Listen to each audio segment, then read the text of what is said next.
The wagon came into view just past noon, when the sun had climbed high enough to make the dust shimmer like heat off a skillet, and the whole flat stretch of grassland between the Red Rock Hills and Colton Hayes' front gate looked like something a man might see in a fever dream. It was a sorry-looking rig, one of the rear wheels listing slightly to the left, the canvas covering patched in 3 places with material that didn't quite match, the mule pulling it moving at the patient, unhurried pace of an animal that had learned long ago that the world wouldn't get any kinder just because you hurried through it. Colton Hayes saw it from the upper porch of the main house. He had been standing there with a cup of coffee gone cold in his hand, looking out over the south pasture where 2 of his hands were supposed to be repairing a stretch of fence line. They weren't. At least, they weren't doing it fast enough to matter. He'd have to talk to them again, which was a conversation he was already tired of having before it started. Colton was a man who asked for things once and expected them done. It was a quality that had made him the largest landowner in Hartwell County and had also left him eating dinner alone in a house with 11 rooms, 7 of which he rarely entered. He watched the wagon instead of the fence crew. It didn't look like it was going anywhere in particular. That was the first thing he noticed. Most people who came out this way were headed to Dunmore, the county seat, or to the smaller settlement at Callaway Creek, and they moved with purpose. A destination sitting behind their eyes even when the road gave them nothing to look at. This wagon moved like the people in it had used up their destinations, like the road itself was the only plan they had left. His ranch foreman, a square-built man named Deke Purvis, came up behind him without being asked, because Deke had worked for Colton Hayes for going on 9 years and had developed an almost irritating ability to appear precisely when he was needed. "Somebody broke down?" Deke asked. "Not yet," Colton said, "but that left rear wheels not long for this world." Deke squinted at the approaching rig. "You want me to send somebody out?" Colton didn't answer right away. He watched the wagon cover another 50 yards of rutted track, slow to navigate a shallow drainage ditch, and then continue in the direction of his front gate. "Let them come," he said. The woman who climbed down from the wagon seat when it finally stopped in front of the gate was not young. Or rather, she had the face of someone who had been young a long time ago and had not had the luxury of holding on to it. She was somewhere in her middle 50s, lean in the way that years of hard work lean a person, with iron gray hair pinned back under a faded bonnet and eyes that looked like they had seen a great many things and made peace with most of them. She moved stiffly, with the deliberate care of someone whose joints had been having a long argument with the rest of her body, but she moved with her back straight and her chin level. Her name, Colton would learn shortly, was Evelyn Hart. The young woman who climbed down after her was another matter entirely. Colton Hayes was not a man easily distracted from the business of his own property. He had been approached by dozens of people over the years: land agents, traveling salesmen, desperate homesteaders, the occasional outright swindler, and he had developed a way of looking at them that conveyed he was listening without necessarily suggesting he would do anything about what he heard. It was a useful expression. It slipped slightly when Lillian Hart stepped down from the wagon. She wasn't beautiful in the polished, deliberate way of the women who sometimes came to Hartwell County from back east, wearing dresses that cost more than a ranch hand's monthly wage, and carrying themselves like they expected the landscape to arrange itself more pleasingly on their behalf. Lillian Hart's beauty was the kind that a person almost didn't see at first, not because it wasn't there, but because it sat inside something heavier. There was grief in her face, still fresh enough to be visible, and underneath it something else, something taut and careful, like a person who had learned to expect bad news and was bracing for the next round. She was perhaps 24 or 25, with dark hair loose at the ends from a long journey, and dust on her cheekbones and a set to her jaw that she'd probably inherited from the woman beside her. She looked at Colton Hayes with the kind of directness that some people mistake for insolence when they're not accustomed to it. He didn't make that mistake. Evelyn spoke first. Her voice was even and dry, the voice of a woman who had long since decided that wasting words was a luxury she couldn't afford. "We're looking for work," she said. "We heard in Callaway Creek that this is the largest operation in the county. My daughter and I are prepared to do whatever is necessary: cooking, cleaning, household management, whatever the ranch requires. We're not looking for charity. We're looking for honest work at honest pay." Deke Purvis made a small sound beside Colton. Not quite skepticism, not quite amusement. Something in between. Colton handed him the cold coffee cup without looking at him. Go check on that fence line, he said. Deke took the cup and left without argument, though his footsteps down the porch steps had the particular weight of a man suppressing an opinion. You come from Callaway Creek? Colton asked. We passed through it, Evelyn said. We came from Milford originally. Before that, the settlement near Greystone Ridge. He knew Milford, small town, 40 miles east, with the kind of tight social architecture that made people's business everyone's business, whether they wanted it to be or not. He didn't ask why they'd left. The road had already told him a version of that story. You have experience managing a house this size? He asked. I managed a farm and a household for 22 years, Evelyn said. My husband passed 14 months ago. I know how to keep accounts, manage a larder, supervise staff, and work from before sunrise to after dark without complaint. My daughter kept the farm running the last 2 years when my husband's health was failing. She knows livestock, she knows how to stretch a dollar, and she learns fast. Lillian, standing slightly behind her mother, said nothing. She was watching Colton Hayes with the same careful attention she might have given an unfamiliar animal. Not afraid exactly, but not about to make assumptions. Colton looked at her. What's your name? Lillian, she said. Lillian Hart.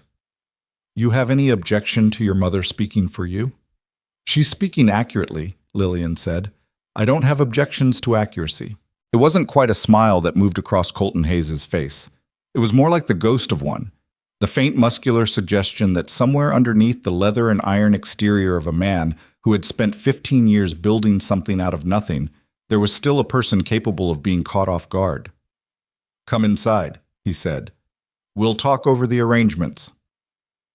The main house at the Hayes Ranch was the kind of structure that announced itself before you were close enough to read the details.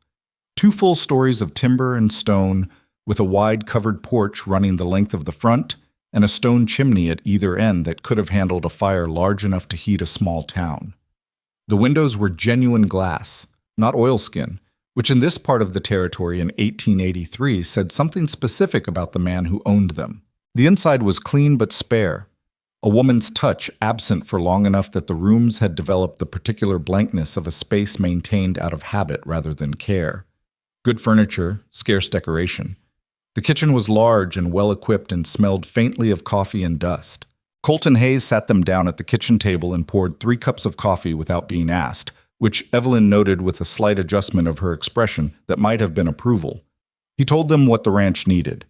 It was a longer list than he would have liked. The Hayes Ranch ran close to 4,000 acres and carried somewhere between 600 and 800 head of cattle depending on the season, plus horses, hogs, chickens, and one extremely ill-tempered mule named Garfield, who had outlasted 3 other owners and showed no signs of moderating his personality. The operation required, at minimum, 12 to 15 ranch hands during peak season and a smaller crew through winter. The main house had gone without dedicated domestic management for 2 years, since the departure of Mrs. Alderman, who had run the household staff with the precision of a military quartermaster and had retired to live with her daughter in Sacramento without, as far as Colton could tell, any regret about leaving. Since then, the cooking had been managed badly by rotating ranch hands who had other things they'd rather be doing. The household accounts had accumulated a disorganization that made Colton vaguely anxious every time he thought about it. And the house itself had developed the kind of slow entropy that happens when nobody is quite sure whose job anything is. I can fix the accounts in 2 weeks, Evelyn said, when he'd finished. The household management within a month. The kitchen immediately. I'll need help with the main house staff, Colton said. Currently, that's 2 women who come in from town 3 days a week and do a reasonable job of not accomplishing very much. Lillian's eyes moved around the kitchen, taking inventory, he realized. Cataloging what was there and what wasn't. The pantry organization is wrong, she said, not apologetically but not aggressively either, just as a statement of observable fact. You're losing food to spoilage because the newer supplies are being stored in front of the older ones, and whoever's been managing the dry goods hasn't been rotating stock. Colton looked at her. You figured that out in the last 5 minutes? The labels on those flour sacks, she said, nodding toward the far wall. 3 different purchase dates. The oldest one is behind the newest. He turned and looked. She was right. All right, he said. He set his coffee cup down. Here's what I can offer. He named a monthly wage for each of them that was fair, not generous, but fair, which in his experience was worth more in the long run than generosity that couldn't be sustained. Room and board in the house, 1 day a week entirely their own, and a standing arrangement that if either of them found something better or simply wanted to move on, there would be no hard feelings and a month's severance paid. Evelyn listened to all of it without expression. "We accept," she said. Lillian was still looking at the flour sacks. Word got to town inside of 48 hours, which was faster than Colton had expected, and about as fast as Deke Purvis had predicted when Colton told him he'd hired the 2 women. 2 days, Deke had said. 3 at the outside. It turned out to be less than 2. The particular structure of Hartwell County's social world was not complicated, but it was thorough. At its center sat approximately a dozen families who had arrived early, acquired land and money, and had spent the intervening years consolidating both with the methodical patience of people who understood that power maintained itself best when it looked effortless. The Aldrich family ran the county's largest bank. The Whitmore family owned the general merchandise trade and a significant stake in the stage line. Reverend Phelps, who was not, strictly speaking, a political figure, but whose Sunday sermons had a documented effect on Tuesday's business dealings, served as the moral architecture that held the whole arrangement together. These families had long regarded Colton Hayes with a particular mixture of respect and irritation. He was wealthy enough that they couldn't ignore him, and independent enough that he frequently declined to behave the way wealthy men were supposed to behave in Hartwell County, which meant attending the right dinners, supporting the right candidates, and extending the appropriate courtesies to the people who considered themselves the county's natural governing class. Colton Hayes had never attended a dinner he hadn't wanted to attend in his life. He'd never supported a candidate because someone expected him to, and his courtesies were extended on his own terms or not at all. This had generated a steady, low-grade resentment that had never quite found the right target. Now, apparently, it had found 2. The first person to say anything to Colton's face was Marcus Aldrich, who managed the day-to-day operations of the Hartwell Savings and Loan with the bearing of a man who believed that managing money was the closest civilian approximation of governing the universe. He stopped Colton outside the post office on a Thursday morning, 2 weeks after the Hart women arrived at the ranch. "Colton," he said, with the particular warmth of a man about to say something unwarm. "Heard you took in some strangers from over Milford way." "Hired 2 household staff," Colton said. "Yes." "Women," Marcus said. "Generally how it works when you hire someone's mother and daughter." Marcus smiled. It was a practice smile, the kind a man develops when he needs to convey friendliness without actually committing to it. "You know anything about their background? Their situation?" "I know they work hard and they're honest," Colton said. "That covers most of what I need to know about people I hire." "There's talk," Marcus said, "about the girl specifically, about why they left Milford." Colton looked at him for a moment. "Marcus," he said, "if I based my hiring decisions on what people talked about in Milford, I'd have to fire half my ranch crew, including Deke Purvis, who shot a man's hat off his head in a card game in 1877 and considers it one of his better memories." He collected his mail and left Marcus Aldrich standing on the post office steps, with his smile beginning to require more maintenance than it had before. The ranch changed under the Hart women's management in ways that Colton hadn't entirely anticipated. He had expected competence. He'd gotten that assessment right. Evelyn Hart moved through the household accounts like someone clearing a blocked creek, and within 3 weeks the kitchen ran on a schedule that was actually a schedule rather than a series of increasingly desperate improvisations. The 2 women from town who came in 3 days a week found themselves with clear tasks and a supervisor who told them exactly what she expected in a tone that left no room for misunderstanding, but was never unkind. What Colton hadn't anticipated was the texture of having a house that felt like someone lived in it. It crept up on him gradually. A vase of dried wildflowers on the dining table.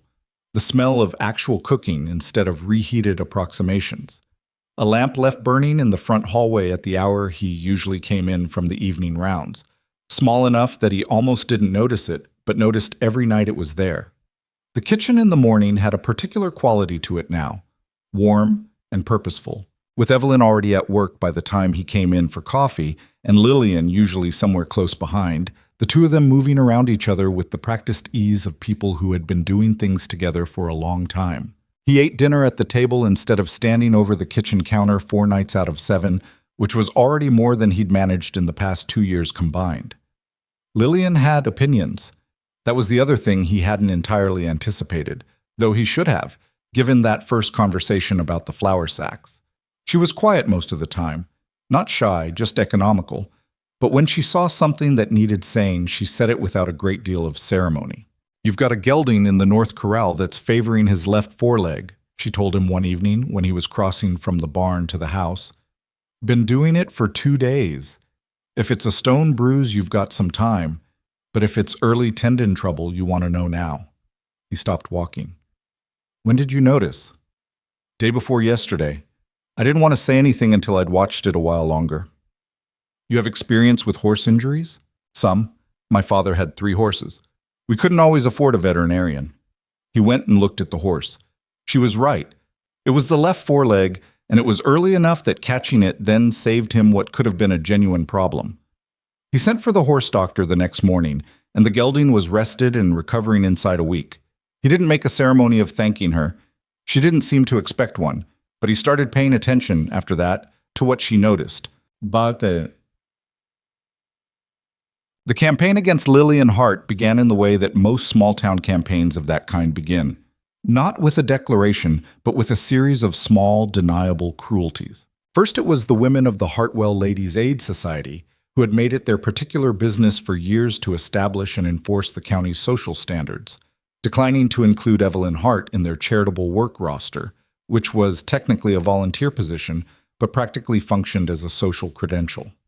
Evelyn noticed, said nothing to anyone about it except to note privately to Lillian that she had survived greater slights with less energy spent on them, and continued going about her business. Then it was the young women of town, the daughters and wives of the county's better families, who began treating Lillian's occasional appearances in Dunmore with the particular deliberateness of people who are very carefully not seeing someone. She was not insulted directly. She was simply not acknowledged. Conversations paused when she entered a shop and resumed as she left. Eyes moved elsewhere. It was done with the precision of a skill long practiced, and it was meant to communicate a very clear message. You are not wanted here, and you should know it. Lillian Hart, it turned out, was not a woman who received that message the way it was intended. She came back from her 3rd trip into town.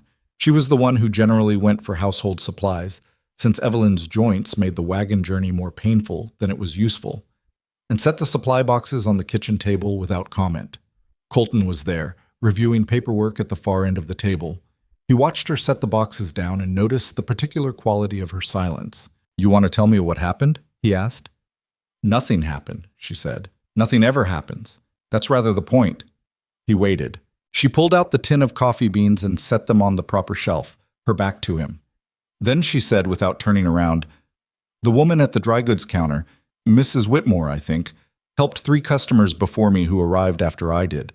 Then she looked past me to help a 4th. I asked if she was ready to assist me, and she told me she'd be with me when she was ready." She paused. "I told her I had all the time in the world." "Did you get what you came for?" "Eventually." She turned around. Her face was composed, but there was something in her eyes that she hadn't quite succeeded in composing.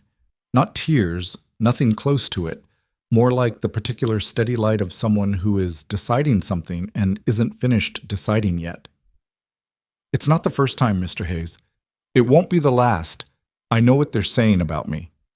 "What are they saying?" She held his gaze. "That I arrived in a fallen condition. That the trouble in Milford was of my own making. That a woman who arrives without a husband and without a reference and without an explanation is a woman who has something to be ashamed of." Colton put his pen down. "Do you?" The question sat in the kitchen for a moment. "I have things I'm not proud of," she said carefully. "I have choices I'd make differently. But what they're saying isn't what happened, and what they're doing to me now is being done because it's easy and because they can, not because I deserve it." She picked up the empty supply crate and set it beside the door. "I am not asking you to do anything about it, Mr. Hayes. I am not asking you to fight my battles. I'm telling you what is happening because you asked, and because I think you deserve to know what is being discussed regarding your household." He looked at her for a long moment. "Sit down," he said. She sat, with the kind of deliberate composure of someone who has gotten very good at appearing unaffected. "You want to tell me what actually happened in Milford?" he said. "Not because I need to know, but because I think you've been carrying it alone long enough that setting it down might do you some good." Lillian Hart looked at Colton Hayes across the kitchen table, and something shifted in her expression. Not a collapse. Nothing so dramatic as that. Just the very faint release of a muscle that had been held tense for a long time. She told him. The short version was this.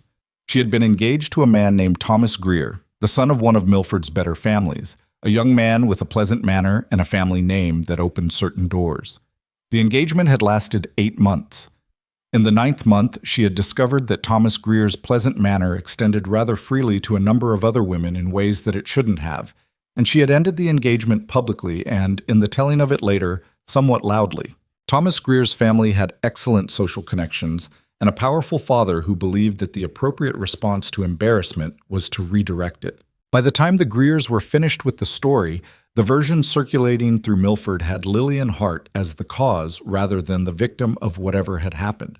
A designing woman, a schemer, someone who had pursued Thomas Greer inappropriately and then behaved badly when her designs failed. It was a story that held together in the telling even though it was built entirely out of deliberate reversals, and it spread the way those stories always spread, gathering details as it went that nobody had actually witnessed but everybody seemed to know. Her father had died 6 months later. Whether grief had hurried it along, she couldn't say for certain. Her mother had sold what could be sold, packed what could be packed, and they had left. Colton Hayes listened to all of it without interruption. When she finished, he was quiet for a moment. "Thomas Greer," he said. "Is he still in Milford?" "As far as I know." "Is he married?" Something flickered in her expression. Surprise, and under it, something that might have been the beginnings of dark humor. "He was engaged again inside of 6 months. And that engagement? I have no idea. We were gone by then." Colton nodded slowly. He picked up his pen again, not to write anything, just to have something in his hand. "You know what the people in this county are going to say," he said. "The fact that I haven't asked you to leave yet is already being discussed. The fact that I'm not joining their chorus is being discussed. Whatever happens next is going to be discussed." "I know," she said. "I'm telling you that because I want you to understand that I understand what I'm doing," he said. "I'm not operating under any illusions about these people. I've known them a long time." He set the pen down again. "You work hard, you're honest, and you're good at your job. Those things matter more to me than anything being said in town. If you can live with the arrangement, so can I." Lillian Hart looked at him for a moment. "Thank you," she said, and it came out quieter than she'd intended, with a sincerity that surprised her a little. Colton Hayes picked up his paperwork. "The coffee you just brought back," he said. "Is it the good kind, or that terrible pale roast Whitmore's been carrying all summer?" Lillian looked at the tin on the shelf. "It's the good kind," she said. "I went to the other store." He almost smiled. "Good," he said. The weeks passed. Lillian settled into the rhythms of the ranch with the naturalness of someone who had been waiting without knowing it for work that fit the shape of her abilities. The household ran well. Evelyn's accounts were immaculate. The staff from town, initially wary of the new management structure, found that Evelyn Hart was fair and specific and didn't waste their time, which was more than could be said for the previous arrangement, and they adjusted. Colton began finding reasons to pass through the kitchen at hours when he didn't necessarily need to be there. He wasn't a man who examined his own motivations with great thoroughness. He was more comfortable with the language of action than reflection, but he wasn't entirely blind either. He knew that the conversations in the kitchen in the evening, when the work was done, and there was sometimes an hour before supper when Lillian was reading or reviewing the household ledgers, and he would bring his paperwork to the kitchen table because the study was too quiet, were the best part of his day. He knew that he had started looking forward to them. He didn't do anything about that knowledge.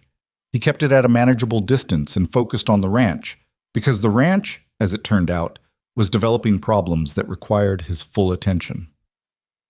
It started with the Aldrich Bank. Colton Hayes carried a line of credit at the Hartwell Savings and Loan that he had maintained for years, a standard arrangement for a large ranch operation, the kind of revolving credit used for purchasing cattle, equipment, and seasonal supplies. He had never once been late on a payment, never once exceeded his agreed terms, and had in fact reduced the principal steadily over the past 3 years. In October, 6 weeks after the Hart women arrived at the ranch, he received a letter from Marcus Aldrich's office advising him that the terms of his credit line were being reviewed and that certain modifications might be necessary pending an audit of the bank's loan portfolio. He had heard that language before. It was the kind of language that meant someone had decided to make something difficult. He went to the bank in person the following morning. Marcus Aldrich received him with the same practiced warmth he always deployed and explained, with the fluency of a man who had rehearsed the conversation, that the bank's board was simply reviewing all large agricultural accounts in light of general market conditions, that this was entirely routine, and that there was no reason for concern. Colton Hayes looked at him across the mahogany desk for a moment. "Marcus," he said, "you and I have done business for 12 years. In that time, I have never given you a reason to question my creditworthiness. So I'm going to ask you directly, is this actually about market conditions, or is this about something else?" Marcus Aldrich's practiced warmth didn't quite fail, but it required more maintenance than usual. "Colton, I don't know what you're suggesting, but I can assure you, I'm not suggesting anything," Colton said. "I'm asking a direct question." The answer he got was not a direct answer. It was a longer version of the same fluency, dressed in slightly different words. Colton left the bank with the information he needed, which was the information he'd already suspected. The pressure being applied to the Hart women in town was about to find a larger instrument. He told Deke Purvis about it that evening, standing on the porch in the cooling air. Deke was quiet for a moment. Then he said, "You going to tell the women?" Colton thought about it. "Not yet," he said. "There's nothing to tell them that they can do anything about right now, and worrying about a threat that might not materialize is a waste of energy they could spend on other things." "And if it does materialize?" "Then we deal with it," Colton said. Deke looked out across the south pasture, which was dark now except for the distant scatter of stars reflecting off the stock pond. He had a habit, when he was about to say something he wasn't sure Colton wanted to hear, of looking at something other than Colton while he said it. "You're going to need her on your side if it gets bad," Deke said. "The Hart girl. She's smarter than most of the people in this county, and she's got a backbone. That's worth something." Colton didn't argue with any of that. "I know it," he said. He stayed on the porch a while longer after Deke went in, looking at the dark pasture and the stars and the lights in the main house, where through one of the kitchen windows he could see the faint movement of someone at work, still up at this hour, probably because she'd found something in the accounts that needed fixing. He stayed on the porch longer than he needed to. Then he went inside. By November, the first serious legal letter arrived. It came from a law firm in the county seat, acting on behalf of a consortium of property interests that Colton had never heard of under that name, though he recognized the individual names involved without any difficulty. The letter claimed that a portion of his eastern fence line, approximately 800 acres of grazing land he had held for 11 years, had been established on the basis of a survey document that was being challenged as improperly filed, and that until the matter was resolved through the appropriate legal channels, those acres were under a claim dispute that would affect his ability to use them as collateral or conduct any transfer of interest. 800 acres. In cattle terms, that was the difference between comfortable and pressed. Colton read the letter 3 times, which was twice more than his usual practice. Then he set it on the kitchen table the following morning and told both Evelyn and Lillian what was in it. He had decided the previous night that he'd been wrong to think he could keep it from them, partly because they would find out, and partly because Deke was right. Lillian Hart was smarter than most of the people in this county. Evelyn read the letter once, her face unreadable. Lillian read it twice. She turned it over, checked the back, looked at the law firm's seal, and set it back down. "They're not claiming you don't own the land," she said. "They're claiming the paperwork is wrong. That's a different thing." "It is," Colton agreed. "So the question is whether the original survey documents still exist and whether they say what the original survey said." She looked at him. "Do you have them?" "In the strongbox in the study.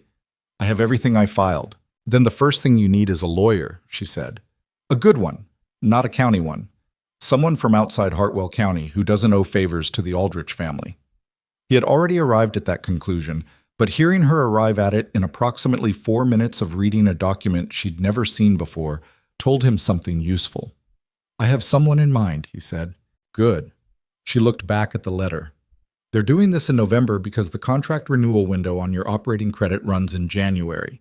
They want to push you into a position where the land dispute complicates your credit standing just long enough that the bank has grounds to demand early repayment or refuse renewal. Colton looked at her. That's what it is, he said. It's what it is, she agreed. She had the tone of someone who has seen the shape of a thing and is not surprised by it, only tired.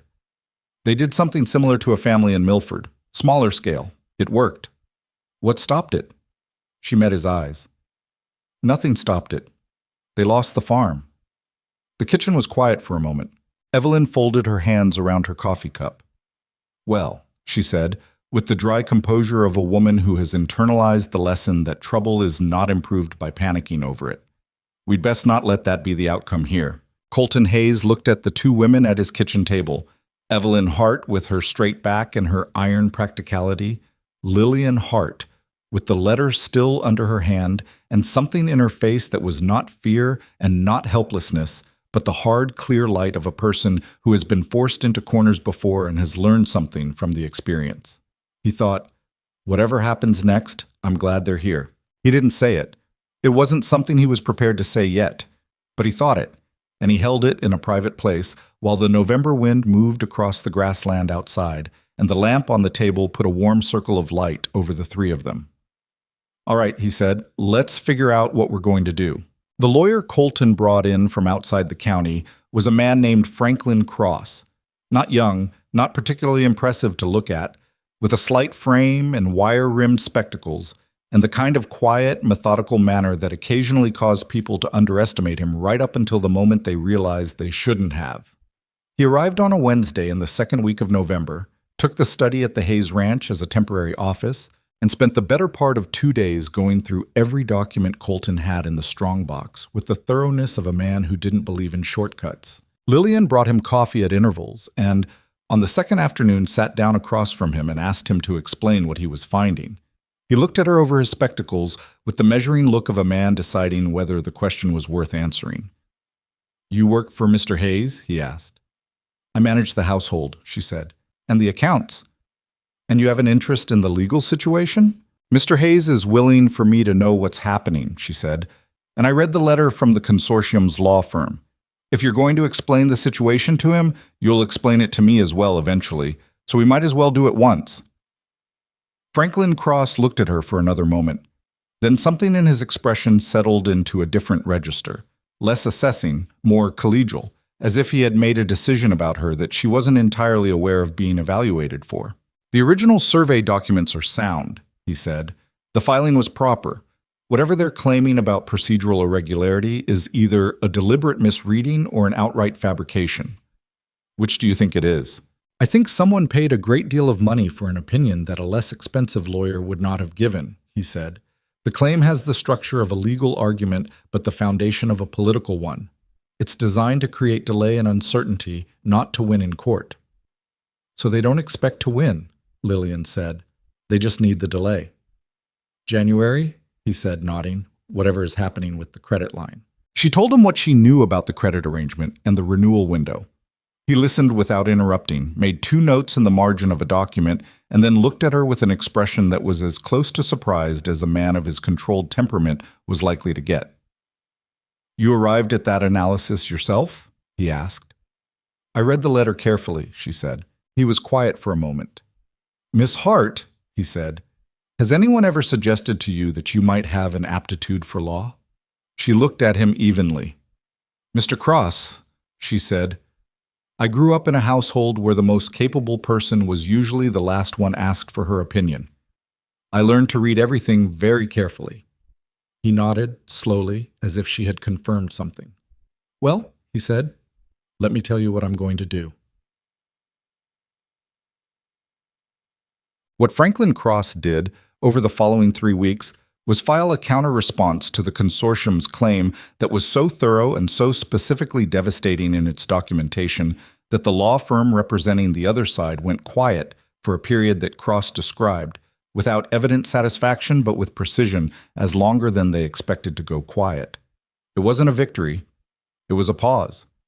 But a pause, in this particular game of timing, was worth something. What it didn't fix was the bank. Marcus Aldrich was not a man who backed away from a position simply because one element of his strategy had been slowed down. The credit line review continued. In December, two of Colton's regular business partners, men he'd been selling cattle to for years, straightforward transactions with good margins, contacted him to say that they were, reluctantly, unable to commit to their usual spring contracts. One of them had the grace to sound genuinely apologetic. The other delivered the news in the careful language of a man who has been told exactly what to say and is saying it. Colton stood at the door of his study after the second conversation and was still for a long moment. Deke Purvis, passing the hallway, slowed down and looked at him. "Both of them?" Deke asked. "Both of them," Colton said. Deke was quiet. He had a way of being quiet that was more expressive than most people's words. "That's the spring revenue," he said. "That's part of it," Colton said. "It's not the whole thing, but it's enough of it." The numbers, when Colton sat down that evening and worked through them honestly, were not catastrophic. They were, however, in the category of problems that required solutions rather than tolerance.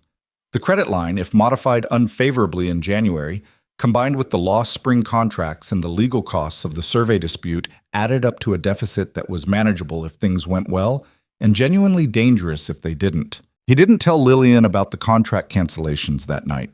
He sat with the numbers alone until the lamp burned low, and then he put them away and went to bed. She found out the next morning because Deke Purvis, who had worked for Colton Hayes for 9 years and had learned in that time when his employer was managing something poorly by managing it silently, told her. Not all of it, just enough. She came to find Colton in the barn, where he was overseeing the winter preparation of the tack room, with the focused attention of a man who is doing one thing while thinking about something else entirely. She waited until the ranch hand working with him had moved to the far end of the barn before she said anything. "Deke told me about the contracts," she said. "How bad is it?" He set down the bridle he'd been examining. He had the expression of a man who is deciding whether to be annoyed at being found out and concluding that the annoyance isn't worth the energy. "It's manageable," he said. "That's not the same as not bad." "No," he agreed. "It's not." She was quiet for a moment. He had noticed over the weeks of working beside her that she had two kinds of quiet. One was ordinary quiet, the silence of someone who had nothing to say and saw no reason to fill the space.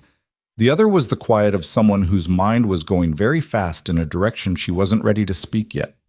This was the second kind. "There's a cattle drive," she said. He looked at her. "I heard about it in town last week," she continued. "A man named Calhoun is organizing a long drive operation, taking a herd north to the rail terminus at Elkhorn. It's a 6-month contract. The pay for drovers is set, but there's a bonus arrangement for the trail boss position that's substantial." She paused. I looked at the numbers. The bonus, added to what I've saved from wages, would cover the difference between manageable and actually stable. Colton stared at her. "You're talking about the Calhoun drive?" "Yes." "You're talking about going on it yourself?" "Yes." He looked at her for a moment. "Lillian," he said, and then stopped, because he was aware that what he was about to say next was going to come out sounding like something it wasn't, or at least shouldn't be yet. He started over. "That drive is 5-6 months across open country. The crew Calhoun hires, those are hardened trailmen. It's not—" "Not what?" she said. Not sharply, just a clean, direct question. "It's not something you've done before," he said. "I've managed livestock on a farm since I was 14. I've driven cattle short distances a dozen times. I learn fast." She looked at him steadily. "You know I do." He did know that. He had spent the last 3 months watching her learn the ranch with a systematic thoroughness that had impressed Deke, who did not impress easily and did not bother to conceal his opinion when he did. "It's a hard trail," he said. "Weather, river crossings, rough country." "I'm aware," she said. "I'm not asking you for permission, Mr. Hayes. I'm telling you what I'm planning to do because I think you deserve to know and because—" She paused, and something in her expression shifted slightly, the careful composure giving way just enough to show something underneath it, something more unguarded. "Because this ranch matters to me now. I don't entirely know when that happened, but it did. And I'm not willing to watch it be taken apart by men who are doing this because they can, and because they've decided that we're easier to push around than we actually are. Colton Hayes looked at Lillian Hart in the dim light of the barn, with the smell of hay and leather around them, and the wind coming through the gap under the big door. And he had the strange, slightly off-balance sensation of a man who has been standing on familiar ground and has just realized it has shifted underneath him. "You'd be leaving your mother," he said. It wasn't an argument exactly, more like a fact he was thinking out loud. "My mother," Lillian said, "told me this morning before I came to find you that if I was thinking what she suspected I was thinking, I should stop dithering and do it." Something moved through Colton's expression. Not quite a smile, but the closest he'd gotten to one in recent memory. "She knew what you were planning before you told her?" "She usually does," Lillian said. "She finds it saves time." He was quiet for a moment, looking at the bridle still in his hands. "Talk to Calhoun," he said. "Find out the exact terms. Come back and tell me what he says." He paused. "I'm not approving this. I'm saying find out the details before anyone decides anything." Lillian Hart nodded. She turned to go. "Lillian," she stopped. "Be careful how you approach him," Colton said. "Calhoun is a fair man, but he's got his own crew mostly lined up. You'll need to give him a reason to take you on that isn't just—" He stopped. "That isn't just what?" she said. "That isn't just the way you look at someone until they feel obligated to say yes," he said. It came out more plainly than he'd intended, and he felt the slight awkwardness of a man who has said a true thing at the wrong moment. Lillian looked at him for half a second. "I'll tell him about the livestock experience and the accounts management," she said very evenly. "I'll leave the rest of it out." She walked out of the barn, and Colton Hayes stood there for a moment longer than necessary before he went back to the tack room. Jonas Calhoun was a big man, rangy and weathered, with a gray-brown beard and the hands of someone who had spent 40 years doing exactly the kind of work that leaves marks on a person. He ran his cattle operations out of a property 12 miles east of Dunmore, and he had a reputation in the county, not one the social set at the Hartwell Savings and Loan had built for him, but the kind a man builds for himself over decades of work. Reliable, no nonsense, honest about what he expected and consistent about delivering what he promised. Lillian Hart found him in his yard on a Tuesday morning where he was examining a section of his remuda with the focused attention of a man deciding which animals were and weren't going to make a hard journey. She had dressed carefully without overdressing. Practical clothes, the kind of woman's riding wear that said she was not pretending to be someone she wasn't. She had also thought, on the drive out, about exactly what she intended to say, and in what order, and what questions she was likely to be asked. Calhoun turned when he heard the wagon and looked at her with the uncomplicated directness of a man who didn't waste energy on social performance. "Miss Hart," he said. He knew who she was. Everyone in the county knew who she was, for various reasons. "What can I do for you?" "I'd like to talk to you about the drive north," she said. "I'm interested in a position." Calhoun's face didn't do anything dramatic. He just looked at her for a moment with the particular expression of a man who is taking a piece of new information and deciding where to put it. "Sit down," he said, gesturing toward a pair of fence posts that served adequately as seating. "Let's hear it." She told him what she knew about livestock, the specifics, not the generalities, the kind of knowledge that comes from years of actual work rather than familiarity. She talked about the Hayes Ranch operation, what she'd learned there in 3 months, what she'd managed before that. She told him her background with animals, with accounts, with logistics. She told him about the drive's bonus structure and what she needed it for, because she had decided on the drive over that trying to obscure her reasons was both pointless and likely to work against her. Calhoun listened to all of it. He was a good listener, the kind that doesn't interrupt and doesn't perform attention, but is clearly tracking every word. When she finished, he was quiet for a moment. "You know what that trail is like in spring?" he said. "The river crossings alone. The Morrow runs high through May, and I've lost horses at that crossing. I've lost men." "I know it's dangerous," she said. "I'm not pretending otherwise." "You know my crew is going to give you trouble?" "I expect so." "Not just trouble," he said. "They'll try to drive you off the trail. Some of them will do it directly and some will do it sideways, but the ones who decide you don't belong there are going to be persistent about saying so."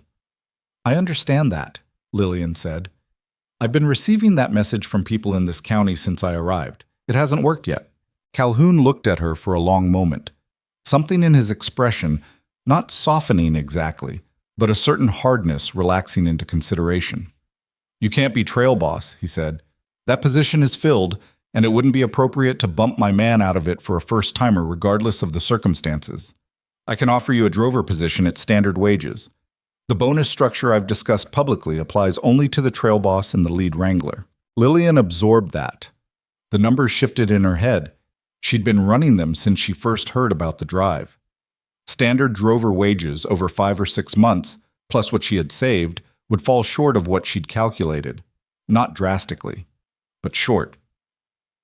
Is there any other position available that carries additional compensation? She asked. Calhoun studied her.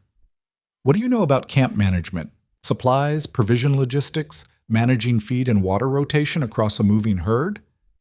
I know enough to ask good questions and learn the rest. He nodded slowly. I've got a camp manager position that my original person backed out of last week. It's not a glamorous role. You're managing the supply wagon, the provisions, the rotation schedule for water and fodder, and you're coordinating with me on logistics. It carries a supplementary rate above standard drover wages. He named the figure. She did the calculation without looking like she was doing it. With the supplementary rate over 6 months, the total was enough. Not with room to spare, but enough. I'll take it, she said. You might want to think on it overnight, Calhoun said. I'm not saying that to discourage you. I'm saying it because once you say yes and I put your name on the roster, I'm counting on you to be there when we move out. I don't need to think on it, Lillian said. I made this decision before I got in the wagon this morning. Calhoun looked at her one more time. All right, he said. Welcome to the Calhoun Drive, Miss Hart. We move out March 15th. She thanked him, climbed back in the wagon, and held herself together until she had driven far enough down the road that she was out of sight of his property. Then she stopped the mule, sat very still for a moment, and let out a breath that had been in her chest since she'd gotten out of bed that morning.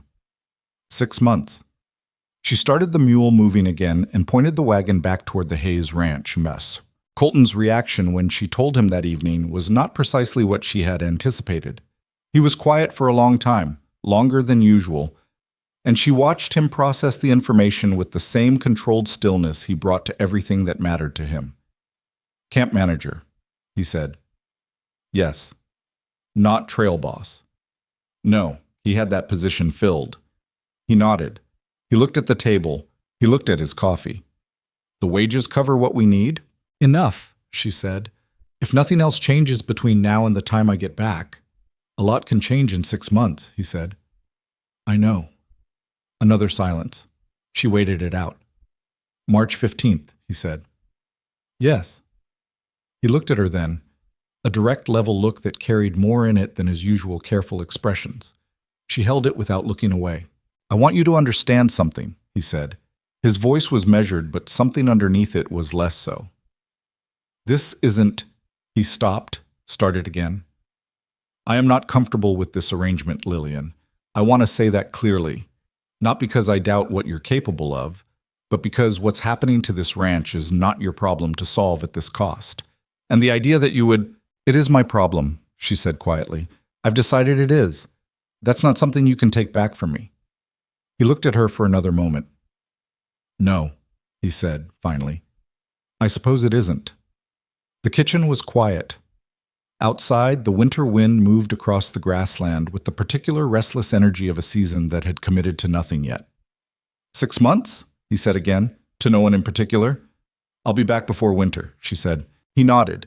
He didn't say anything else. He picked up his coffee cup and found it was empty and set it back down. Evelyn Hart, who had been quietly knitting in the chair by the kitchen window through all of this, looked up and said to neither of them specifically, I'll need you to help me reorganize the larder before you go. If I'm managing the household alone through spring, I want the provisions sorted in a way I can find them. Lillian looked at her mother and felt somewhere behind her breastbone the particular ache of knowing that Evelyn Hart was not going to tell her to be careful or to reconsider or to think about what she was risking. She was going to help her sort the larder and send her off with everything organized. Of course, Lillian said. Colton Hayes set his empty cup in the wash basin and went to do the evening rounds. The weeks between December and March carried their own weight. The legal dispute over the survey continued in the slow, deliberate rhythm of a process designed to cost patience as much as money. Franklin Cross filed responses and received responses and filed counter-responses with the steady, unhurried pace of a man playing a long game, which was, he explained to Colton in January, precisely what was required. The bank's credit review concluded in January with a modification to Colton's terms that was unfavorable but not ruinous. Higher interest on the outstanding balance, a reduced ceiling on new advances, an additional reporting requirement that was more burdensome than consequential, but was clearly designed to consume time and create friction. Colton accepted the new terms without visible reaction and made a mental note of the specific wording in the modification letter, which Lillian had already annotated by the time he went looking for it. She was preparing to leave and still doing the accounts. He wasn't entirely sure what to do with that. The town's social campaign against Lillian had entered what felt like a new phase in January, which Colton suspected was connected to the news of her joining the Calhoun Drive, news that traveled through Hartwell County at the usual speed of information that people found interesting to have opinions about. The Ladies' Aid Society's periodic charitable distribution, which reached most households in the county through a network of volunteer deliveries, somehow did not extend to the Hayes Ranch that winter, despite the fact that Evelyn Hart had contributed to the general fund before the exclusion was made clear. Colton noticed. Evelyn noticed and said nothing. Lillian noticed and went quiet in the particular way that was not ordinary quiet. There were other things, small things, the kind that accumulated. The butcher in Dunmore developing a habit of running short on the specific cuts that Evelyn ordered. A water access dispute that materialized suddenly on the south edge of the ranch property, raised by a neighbor who had never previously expressed any concern about the creek that ran through it. Nothing large enough on its own to constitute a definable act. Together, they formed the particular texture of a campaign by people who had decided to make things difficult and had the patience to do it slowly. Colton dealt with each item as it arose, methodically and without drama. The water dispute he took to a county surveyor who confirmed what Colton already knew, and the neighbor in question received a very polite but extremely specific letter from Franklin Cross that referenced the relevant property documents and suggested that any further informal claim raising would be met with a formal legal response. The neighbor did not raise the dispute again. What Colton could not deal with methodically was the shape of the winter evenings. He had grown accustomed to the kitchen in the evening, the lamp on the table, the sounds of a house that was occupied and purposeful, the particular quality of the air in a room where someone else was present. He had lived alone in this house, effectively, for years before the Hart women arrived, and he had managed it fine, or had told himself he had, which he was increasingly aware were not the same thing. In February, 3 weeks before she was due to leave, Lillian came and sat across from him at the kitchen table when everyone else had gone to bed. She did not appear to have a specific reason for being there. She had a book open that she wasn't reading, and he had paperwork in front of him that he was doing a mediocre job of attending to. After a while, she said, "Are you worried about the spring?" "About the drive?" he asked. "About the ranch," she said, "about January's terms and the survey dispute and what they might try next while I'm gone." "I'm handling it," he said. "I know you're handling it," she said. "I asked if you were worried." He looked at her. "Yes," he said. "Some," she nodded. "Good," she said. "You should be. Not terrified, but some." She closed the book she wasn't reading. "My father never worried. He always thought things would sort themselves out. They sometimes did. When they didn't, he wasn't prepared." "Your father's ranch failed," Colton said. "Not cruelly, just placing it." "Yes," she said. "Some of it was bad luck. Some of it was men like the ones here, and some of it—" She paused. "Some of it was that he was too proud to ask for help until it was too late." Colton was quiet for a moment. "Is that a comment directed at me?" "It's an observation," she said. "You can do with it what you want." He looked at her across the table. She looked back. There was something in the moment, some quality of stillness between two people who are each thinking something they have not yet found the exact words for, that sat in the kitchen alongside them. "Lillian," he said carefully. "Don't," she said. "Not unkindly. Not now. Not before I leave." He understood what she meant. Whatever he had been about to say, or try to say, was the kind of thing that couldn't be left half-finished, and there wasn't time to finish it properly, and saying it wrong would be worse than not saying it. "All right," he said. She picked up her book again. He went back to his paperwork. They sat at the kitchen table until well past midnight, two people in a warm circle of lamplight, not talking, and the silence between them was not empty. On the 15th of March, before the sun had finished rising, Lillian Hart climbed up onto the seat of Jonas Calhoun's supply wagon and pointed herself north, toward 6 months of open country and hard work and a trail that had not been built with her in mind. She did not look back at the gate, because she was afraid that if she did, she would see Colton Hayes standing there watching her go, and she was not sure yet what she would do with that. She didn't look, but she knew. The first week on the Calhoun Drive taught Lillian Hart 3 things about the world she had walked into. The first was that the men on the crew were not, as a group, hostile to her presence. They were something more complicated than hostile. They were uncertain, which in her experience was often harder to navigate than outright opposition. Hostility had a shape you could push back against. Uncertainty shifted every time you thought you had found its edges. Some of the drovers watched her with the guarded curiosity of men who had never worked beside a woman and weren't sure what rules applied. Others were carefully, pointedly polite, in the way that communicated they thought the whole arrangement was somebody else's bad idea, and they were reserving the right to say so later. A small number, she counted 3 in the first few days, made no secret of their opinion, which was that she didn't belong on the trail and would demonstrate this fact before long. The second thing she learned was that camp management on a drive of this scale was a different kind of work than anything she had done before. It was not harder than the farm in Milford, not harder than the months at the Hayes Ranch. It was harder in a different direction. The constant motion of it, the way nothing stayed solved, the way a problem with the water barrels or the provision rotation or the nightly camp layout had to be addressed immediately and completely, because the drive moved on regardless of whether you were finished. The supply wagon was her domain and her responsibility, and in the first week she made 2 errors that cost her 2 hours each, and a degree of credibility she had to earn back. She earned it back. She didn't make those particular errors again. The third thing she learned was that Jonas Calhoun was a fair man in the precise, limited way that fair men on the frontier tended to be fair. He would not allow open cruelty. He would give a person the chance to prove themselves. And he would not intervene in the ordinary friction of a working crew unless it crossed a specific line he had drawn for himself. What happened short of that line was, in his view, the business of the people involved. Lillian filed that information and decided to handle what she could handle herself. The man who made it his particular project to make her time on the drive uncomfortable was named Roy Cutter, a lean, sun-darkened drover in his late 30s who had been on 3 previous Calhoun drives and carried that history the way some men carry a rank they've decided they've earned permanently. He was not openly threatening. He was the type who worked through words and small actions, through the kind of erosion that leaves no single incident large enough to point at. He told the newer drovers within her hearing that the camp management position had always gone to an experienced trail hand, not to someone's household help.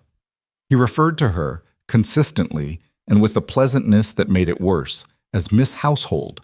When provisions came up short one evening, not through her error but through a counting mistake made before the drive departed, he made sure everyone in the camp knew it had happened and took his time arriving at the conclusion that perhaps the counting had been done wrong before they left, by which point the suggestion that Lillian had miscounted was already circulating. She did not confront him about it directly.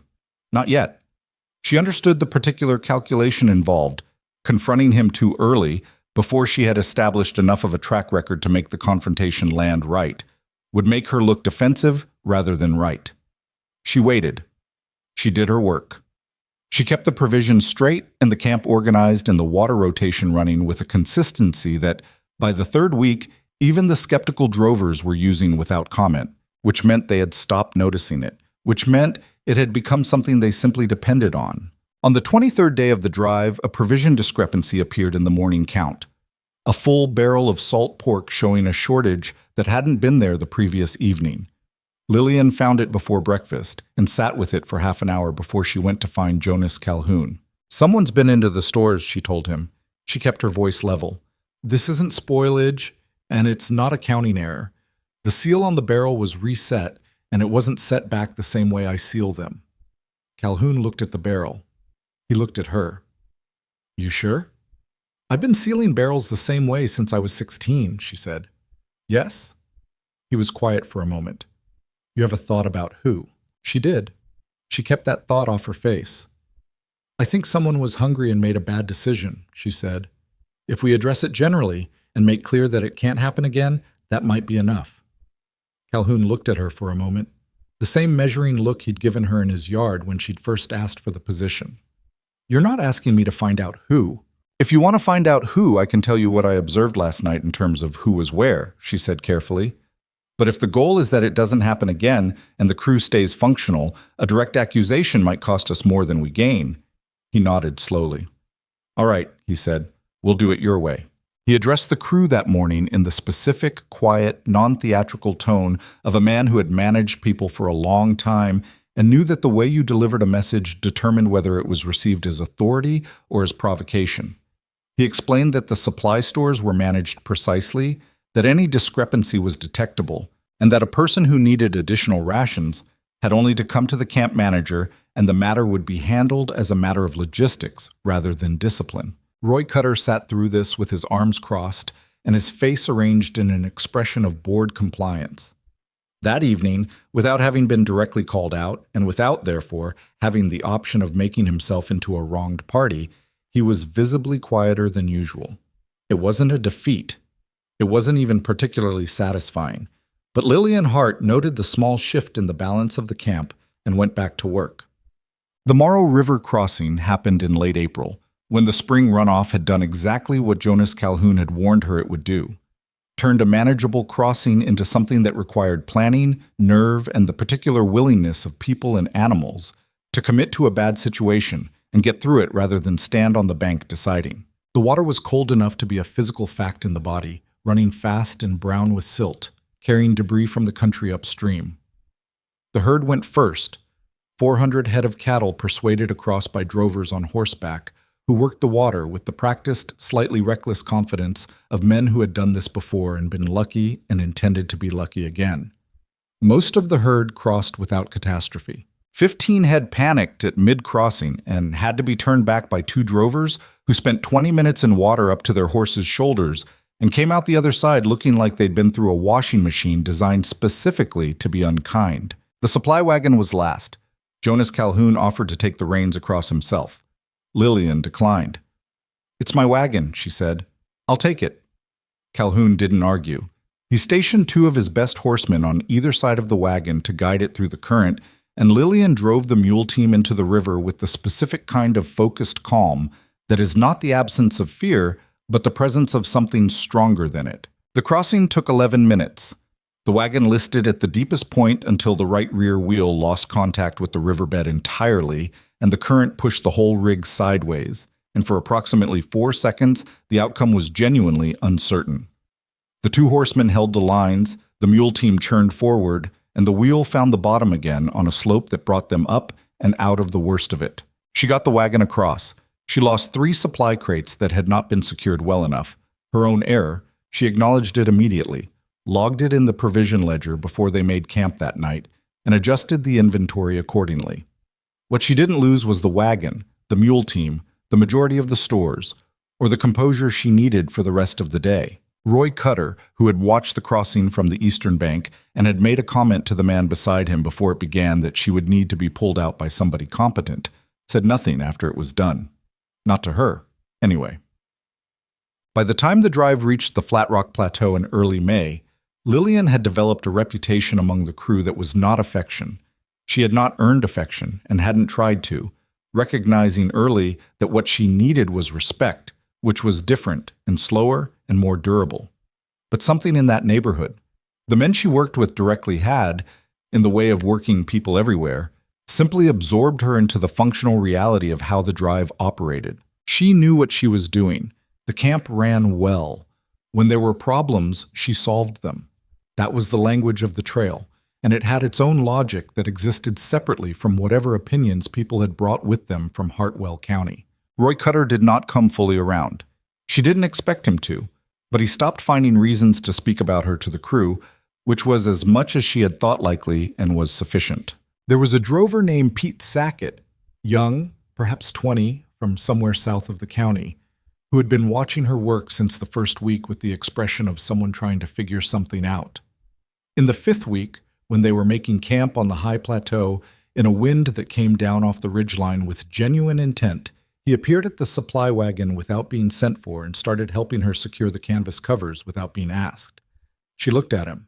"I watched my mother run a household of 8 for 20 years, he said, by way of explanation. Nobody ever asked her if she needed help either. It bothered me about it afterward. Lillian looked at him for a moment. He was securing the second canvas tie with practiced efficiency, not making anything of it.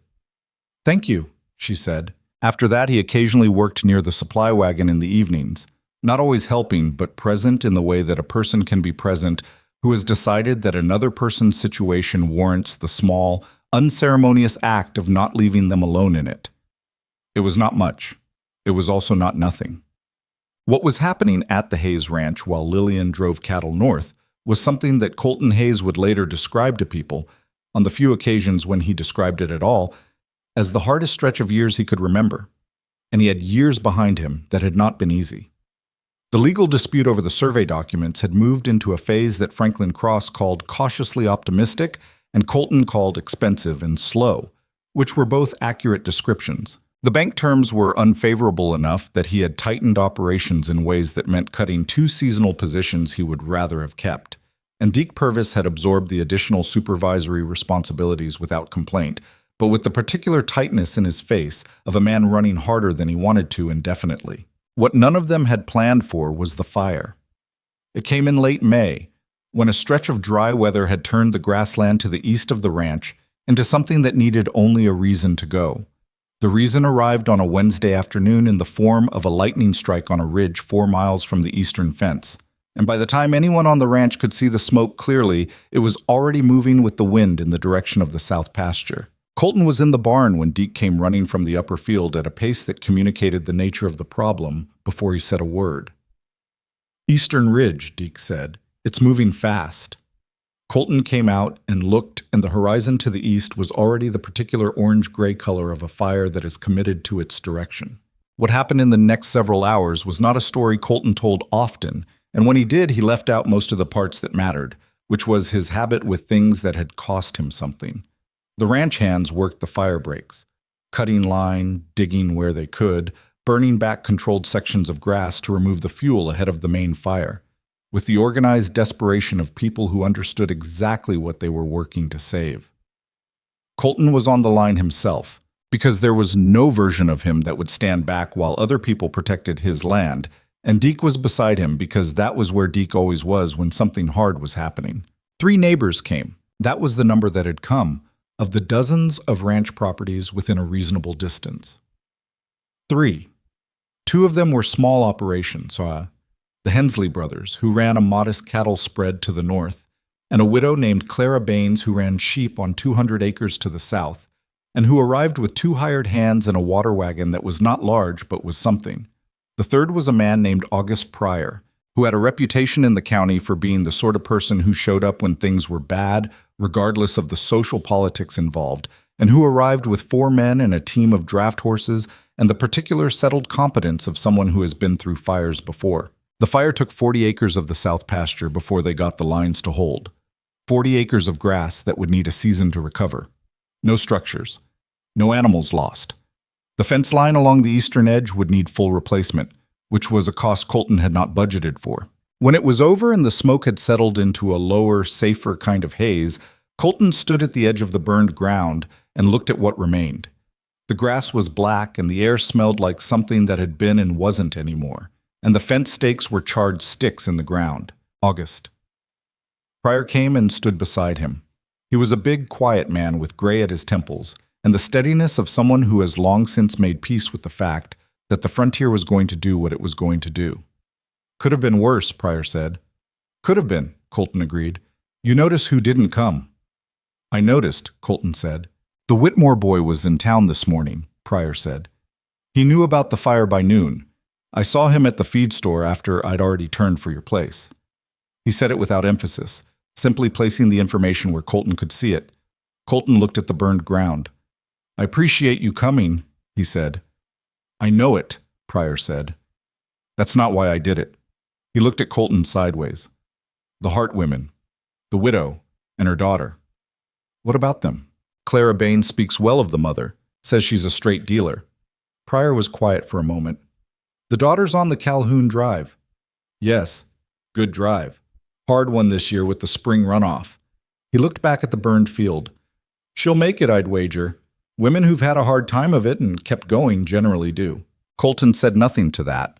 He had been not thinking about Lillian Hart for 2 months with the particular intensity of someone who is not thinking about something very hard. The men who did this to you, Pryor said. Not the fire, the other. The legal pressure and the bank terms and the contract business.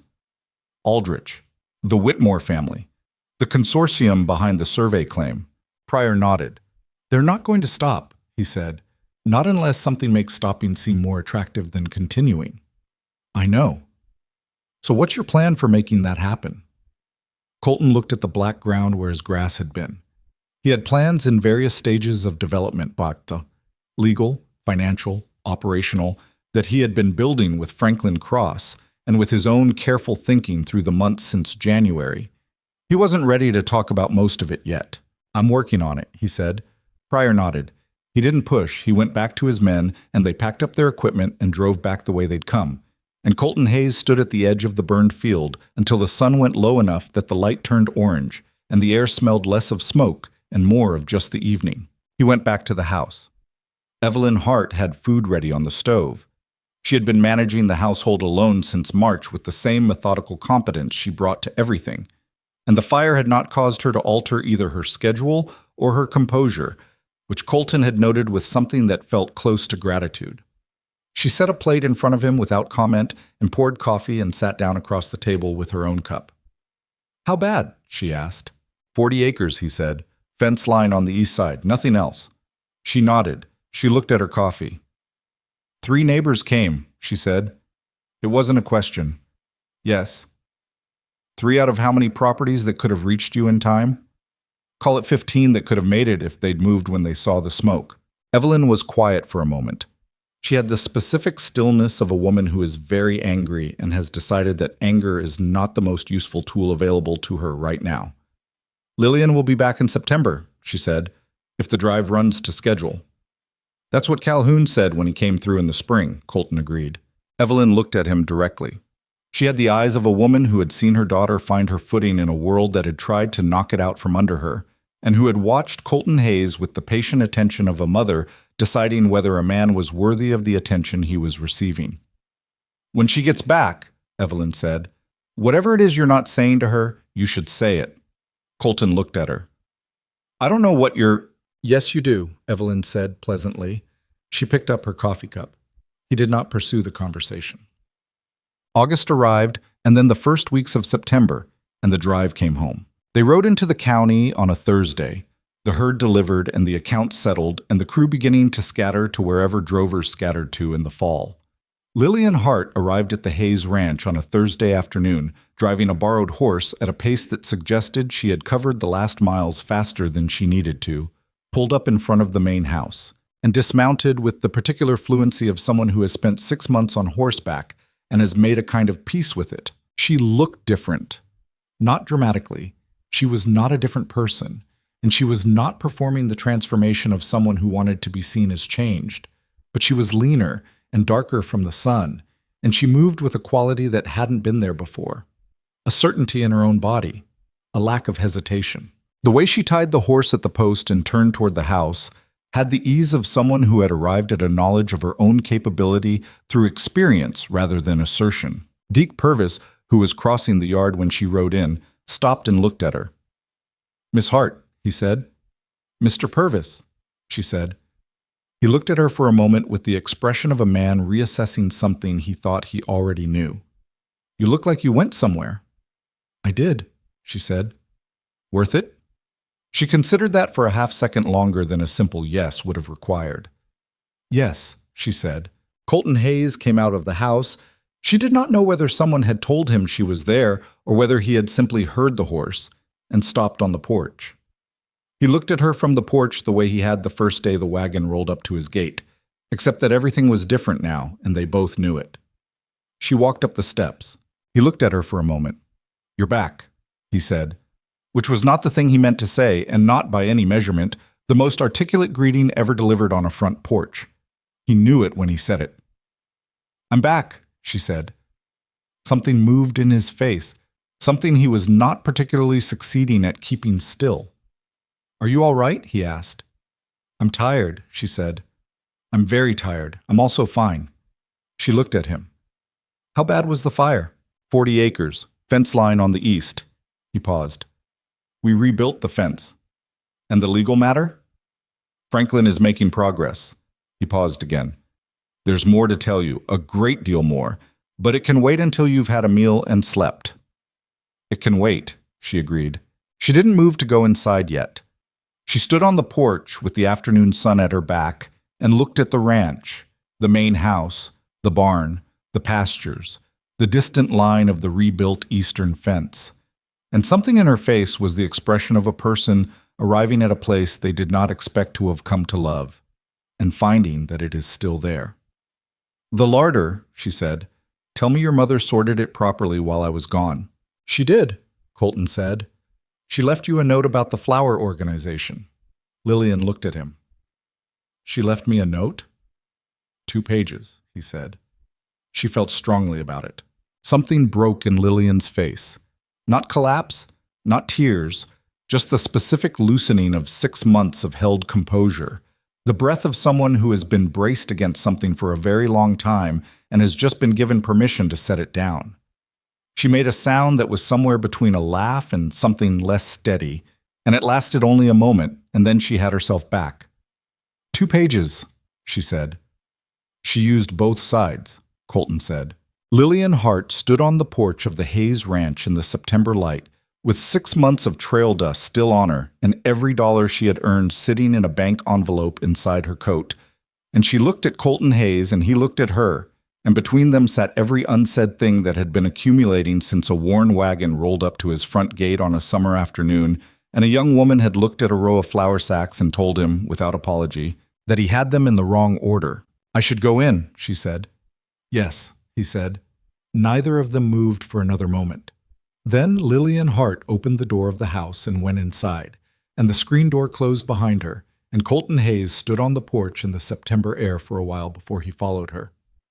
Lillian slept for 14 hours the first night back. She came down to the kitchen the following morning moving carefully, the way a person moves when their body is still deciding how much of the last 6 months it's going to charge them for all at once, and found her mother at the stove and Colton at the table with coffee and the same stack of paperwork that seemed, in her memory, to have been in approximately the same position since January.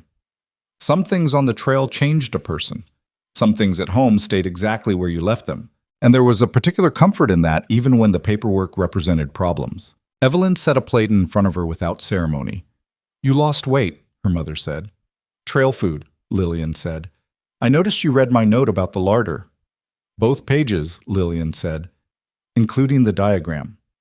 "The diagram was necessary," Evelyn said, with the tone of a woman who has strong feelings about the organizational logic of dry goods storage and is not embarrassed about it. "The previous arrangement made no sense." Colton looked up from his papers. He had the expression of a man who has lived with the larder diagram conversation for several weeks and has decided it is not his territory. Lillian ate. The food was real, not the trail version of real, not the dried and salted approximation of food that became ordinary after a few months on the move, but actually real, with the specific warmth of a kitchen that had been tended by someone who cared how things tasted. She ate more than she'd intended and didn't apologize for it. After a while, she said to Colton, "Tell me everything."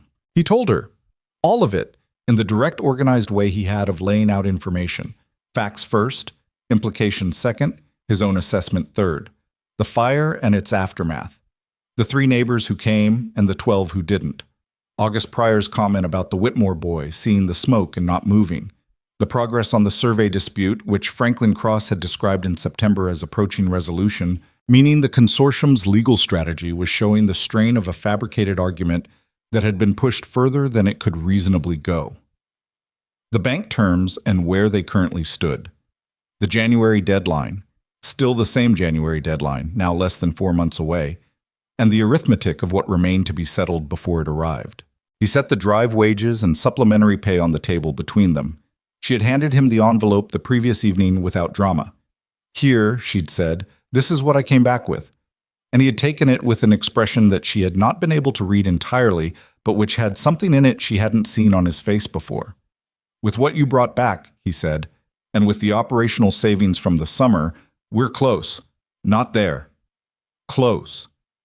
"How close?" she asked. He told her the number. She looked at it. She was quiet for a moment, running the arithmetic. "That's not a small gap," she said. "No," he agreed. "It's not catastrophic either, but it has to be covered before the January renewal, or the bank has grounds to call the outstanding balance early, which is what they've been trying to manufacture for a year. And if they call it early, then we're in a different kind of trouble," Colton said. "The kind that Franklin can slow down but probably can't stop entirely." Lillian looked at the numbers on the table. She had spent 6 months developing a very specific relationship with numbers. The provision ledger, the inventory counts, the daily tracking of cost against consumption, and she looked at the gap between what they had and what they needed with the same focused attention she had given every problem on the trail. "The survey claim," she said, "if Franklin can get that resolved before January, it clears the cloud on the eastern acreage," Colton said, "which improves the collateral position, but it doesn't replace the cash gap." "No," she said, "it doesn't." She picked up her coffee.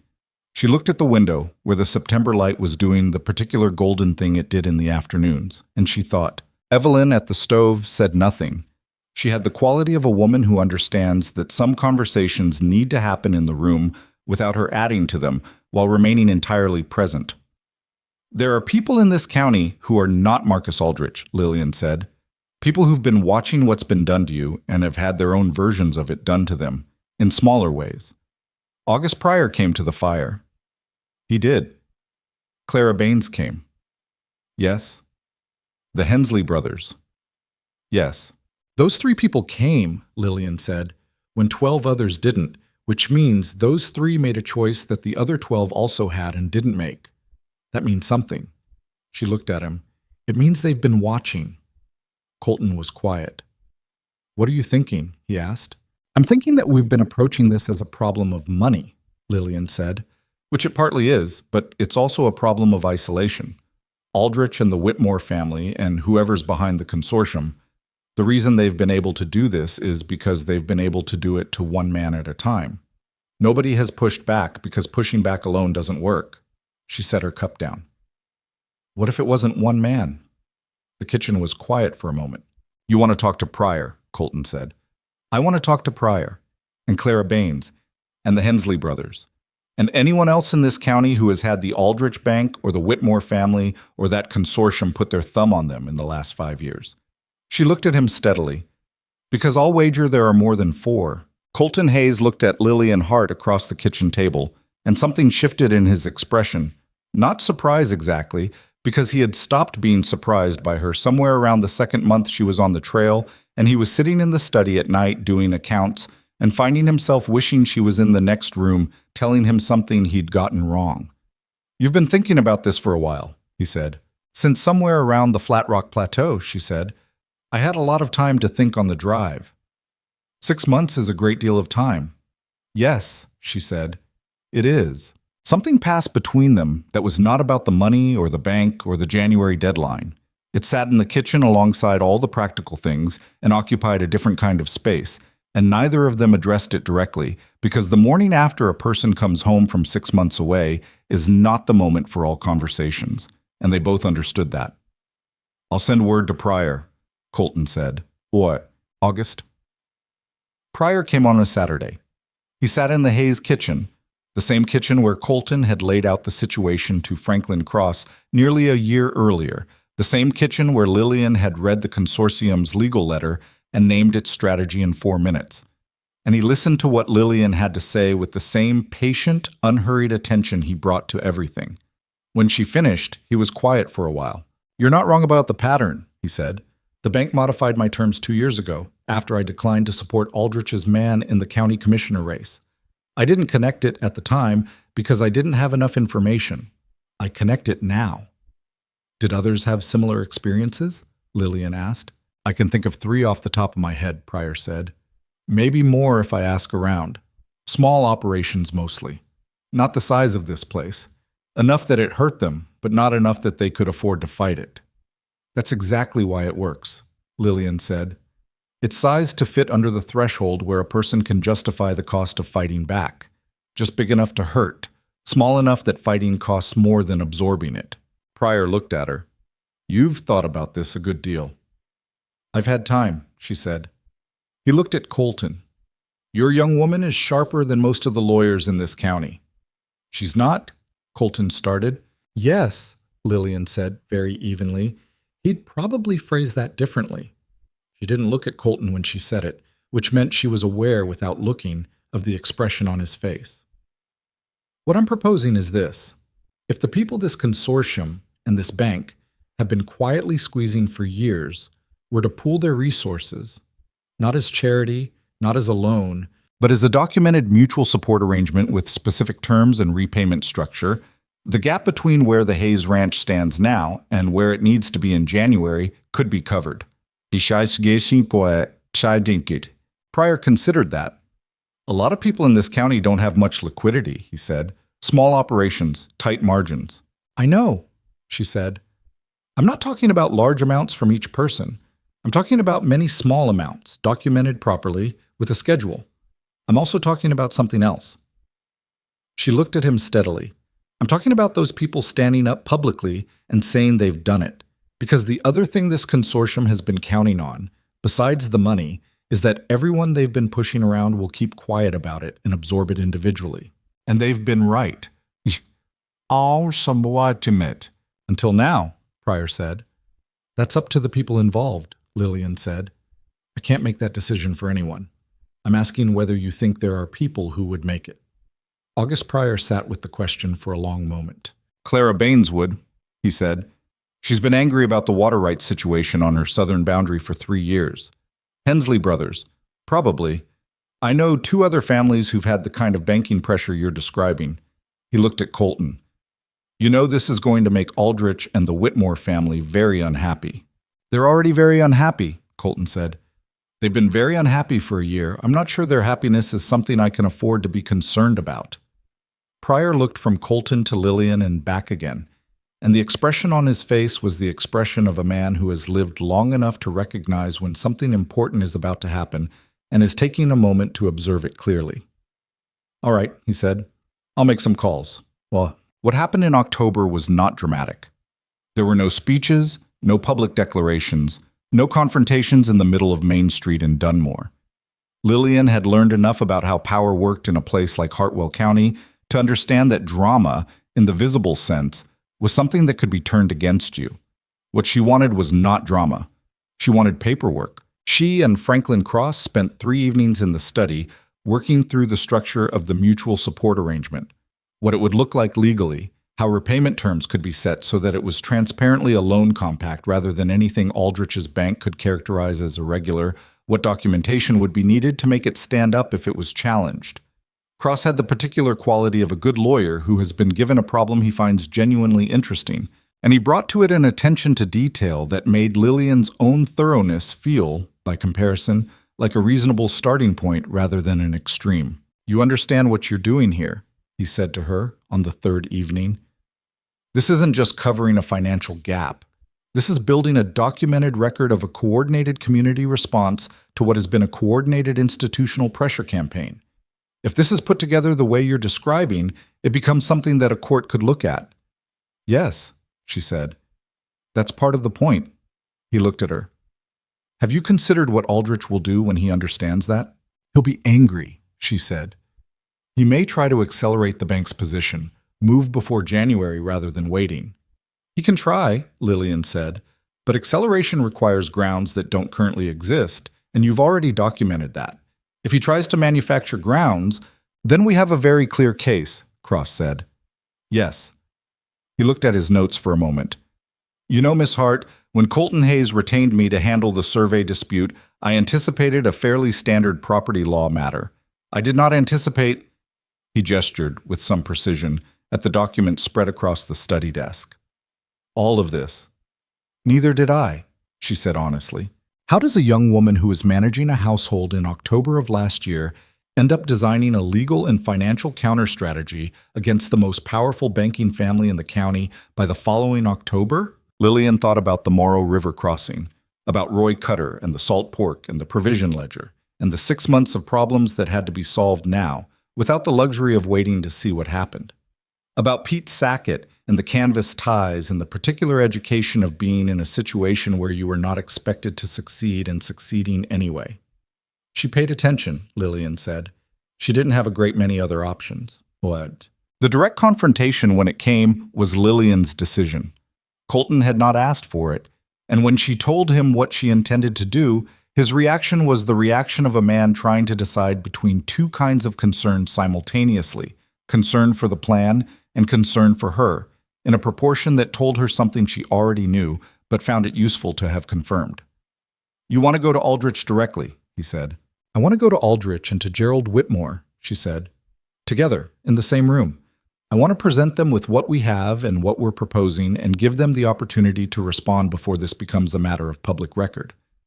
Why give them that opportunity? Because it's the right thing to do, she said. And because if they refuse it, which they will, then we have a documented offer of good faith that they declined and that matters for what comes afterward. Colton looked at her. I should be the one to go. You've been the one they've been targeting for a year, she said. When you walk into that room, they see the person they've had on the defensive. When I walk in, they see the woman they've been dismissing, he said. Yes, she said, and they'll keep dismissing her right up until the moment they understand what she has in her hand. He was quiet for a moment. I'm going with you, he said. It wasn't a negotiation. I expected you would, she said. Marcus Aldrich received them in his office on a Tuesday morning in late October, in the manner of a man doing a favor he did not technically have to do. Gerald Whitmore, who ran the Whitmore family's commercial interests with the particular confidence of a man who had inherited enough money that the world had rarely told him no, was there at Aldrich's invitation. Both of them were seated when Colton and Lillian were shown in, which was the kind of small power arrangement that both of them were aware of and neither commented on. Lillian set the documents on Aldrich's desk without preamble. What's this? He said, looking at them without picking them up. A summary of what we know, Lillian said, and a proposal for how this situation resolves without further cost to any of the parties in this room. Whitmore looked at her with the specific expression of a man who has decided, possibly before she spoke, that the person talking is not worth taking seriously. He was perhaps 55, with a well-fed solidity and the kind of groomed confidence that comes from decades of rooms where everyone agreed with him. Miss Hart, he said, the title carrying a particular weight that suggested it had been chosen over other, less polite options. I'm not sure I understand why you're sitting in this office rather than wherever it is you generally sit. Mr. Whitmore, she said, I'm sitting in this office because I'm the one who put together what's in those documents, and I'm the most efficient person to explain them. You can choose to address your response to Mr. Hayes if that makes you more comfortable. The documents will say the same thing regardless. Something moved in Whitmore's face. Surprise, quickly converted to a hardened version of the condescension that had been there before. Aldrich, to his credit, picked up the documents and looked at them. His expression went through several adjustments in the first minute of reading, the kind that a controlled man makes when he is processing information he did not expect. Lillian let him read. This is a loan compact, he said after a while. Between the Hayes Ranch and... He looked at the names. His jaw tightened slightly. August Pryor, the Baines operation, the Hensley family. He looked up. Several others. 7 other parties, Lillian said, all documented, all with specific terms and repayment schedules, all with notarized signatures. Mr. Cross prepared the structure. Franklin Cross, Aldrich said. Yes. A silence. This covers the gap in the Hayes credit position, Aldrich said. It was not quite a question. It covers it, Lillian said, which means the grounds for any adverse action at the January renewal, or any attempt to accelerate action before January, no longer exist. Whitmore leaned forward. The grounds we had were entirely legitimate. Mr. Whitmore, Lillian said, and her voice was steady and clear. The second section of the document you haven't looked at yet is a summary of the banking actions taken against 5 of those 7 other parties over the past 4 years. Actions that correlate, with some specificity, to decisions those parties made that conflicted with the interests of people in this room. Mr. Cross has an opinion about what a court would find in a pattern analysis of those actions. She paused. I'm not making a threat. I'm telling you what exists and what could be done with it. The room was quiet. Gerald Whitmore looked at Lillian Hart with an expression that had moved past condescension into something that was attempting to locate a new register and hadn't found it yet. He was a man who had operated from a position of power for so long that the experience of sitting across from someone who was not frightened of him was genuinely disorienting. You have some nerve, he said. Yes, she said. I do. You're a housekeeper, he said. From nowhere. You arrived with a broken-down wagon and a bad reputation from a town that clearly had good reason. Gerald, Aldrich said it quietly, without looking up from the documents. Whitmore stopped. She's right about the January position, Aldrich said. He set the papers down. He had the look of a man working out how a game board has rearranged itself while he was watching a different part of it. If this compact is legitimate and documented, it is, Lillian said. Then we have no legal grounds for adverse action, Aldrich finished. He looked at Colton Hayes, who had been sitting beside Lillian through all of this, in the particular silence of a man who has decided that the person next to him is doing exactly what needs to be done, and his job is to not interfere with it. You put this together, Aldrich said, and it wasn't clear whether he was addressing Colton or Lillian, but it was clear that he had arrived somewhere he had not expected to arrive. We put it together, Colton said. Together. Aldrich was quiet for a moment. He looked at the documents again. He had the expression of a man performing a calculation that was coming out to a number he didn't like. And if the bank proceeds according to our existing review, which we have the right to conduct, you have that right, Lillian said. The documents are available to any review. Mr. Cross has copies. So does the county recorder's office. She paused.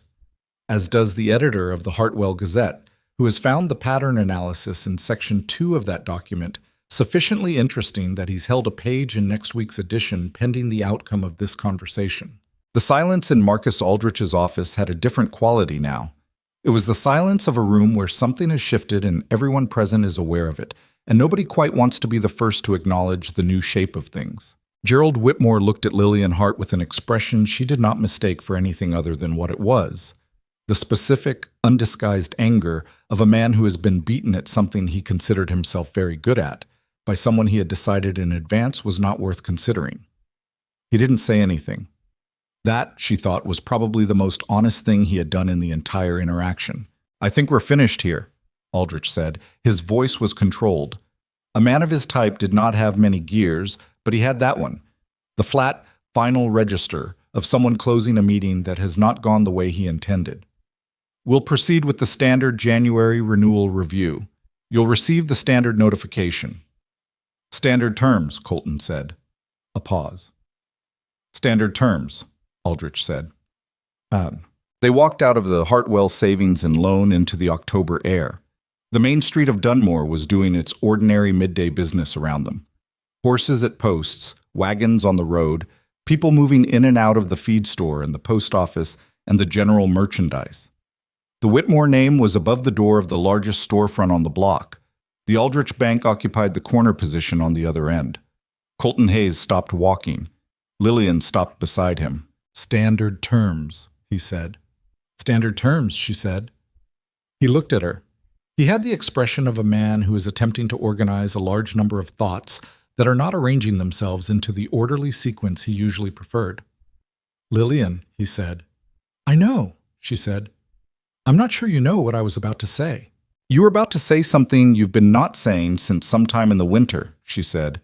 And you're going to say it awkwardly because you've been building it up for a long time, and the first version of a thing you've been holding for a long time is rarely as coherent as the 10th version. He stared at her. That's a very specific thing to say, he said. My mother told me you'd been not saying it, Lillian said. She told me to let you say it when you were ready, and not to save you from the awkward version. Colton Hayes looked at Lillian Hart on the main street of Dunmore in the October light, with the Whitmore storefront on one end and the Aldrich Bank on the other, and he said what he had been not saying since winter. He did not do it particularly well.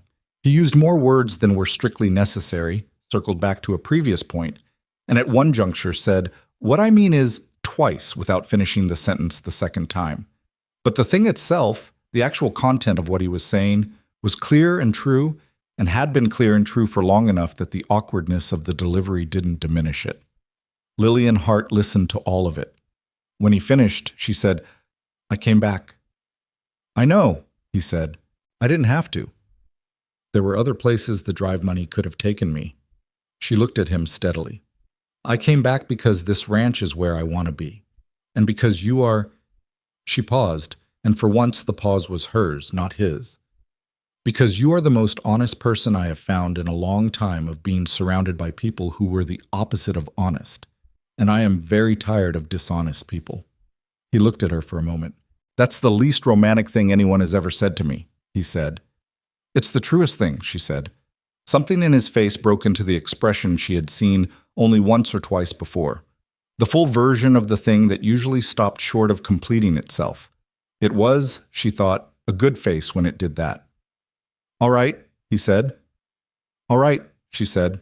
Around them, Dunmore went about its midday business, with the complete indifference of a world that does not pause to acknowledge the moments when the things that matter finally find their words. November arrived, and with it, the Gazette. The editor, a thin, ink-stained man named Horace Kem, who had been covering Hartwell County's affairs for 20 years and had developed over that time a deep institutional skepticism about the people who expected favorable coverage as a social courtesy, ran the story about the pattern of banking actions and their correlation with political and social noncompliance not on the front page, where it would have been dramatic, but on page 2, where it would be read carefully by people who read newspapers carefully. This was, Kem explained to Lillian when she visited his office the week before publication, more dangerous. Front page stories get argued about, he said. Page 2 stories get clipped out and kept. The story named the pattern without accusing individuals of criminal conduct. Cross had reviewed the language with considerable precision, but it laid out the documented correlation with the specific, careful clarity of a piece of journalism that understood it was likely to be challenged and had prepared accordingly. The response in the county was not the confrontation Lillian had half expected and half feared. It was quieter than that, and in some ways more significant.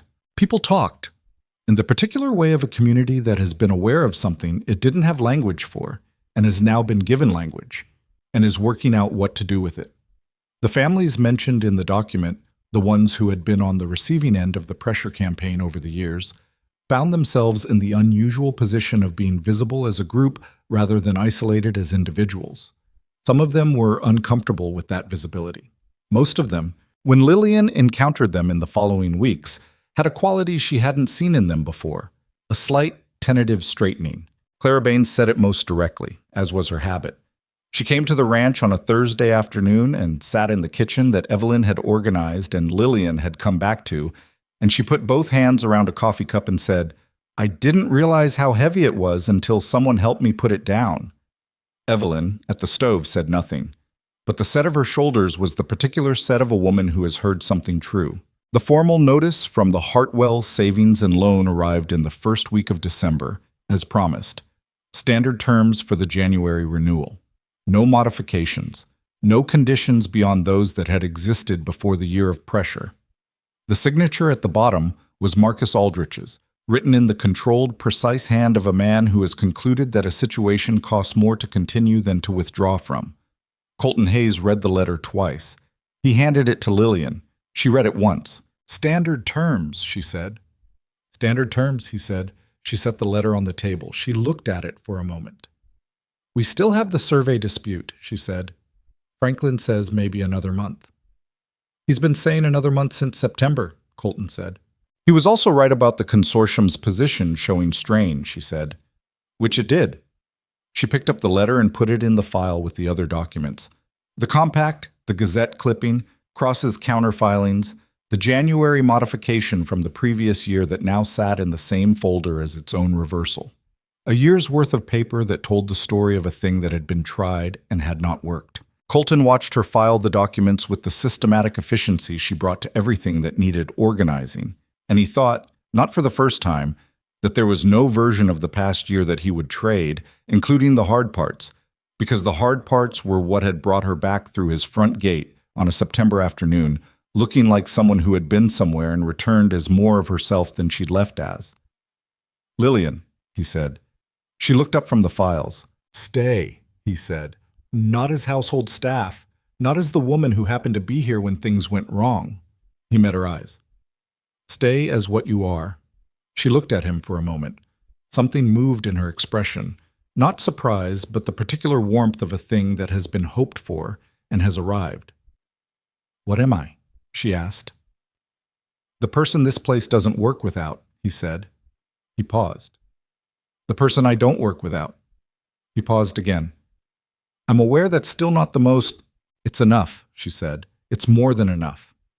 Outside, the December wind moved across the grassland, and the lamp on the table put its steady circle of light over the files and the coffee cups, and two people in a kitchen where, against a great many odds and through a great deal of difficulty, something had held. The survey dispute resolved on a Tuesday in January, 3 days before the credit renewal deadline, in the particular anticlimactic way that legal matters tend to resolve after a very long time, not with a dramatic declaration, but with a letter from the consortium's law firm informing Franklin Cross that his clients were withdrawing their challenge to the Hayes property survey and releasing all claims against the eastern acreage, effective immediately.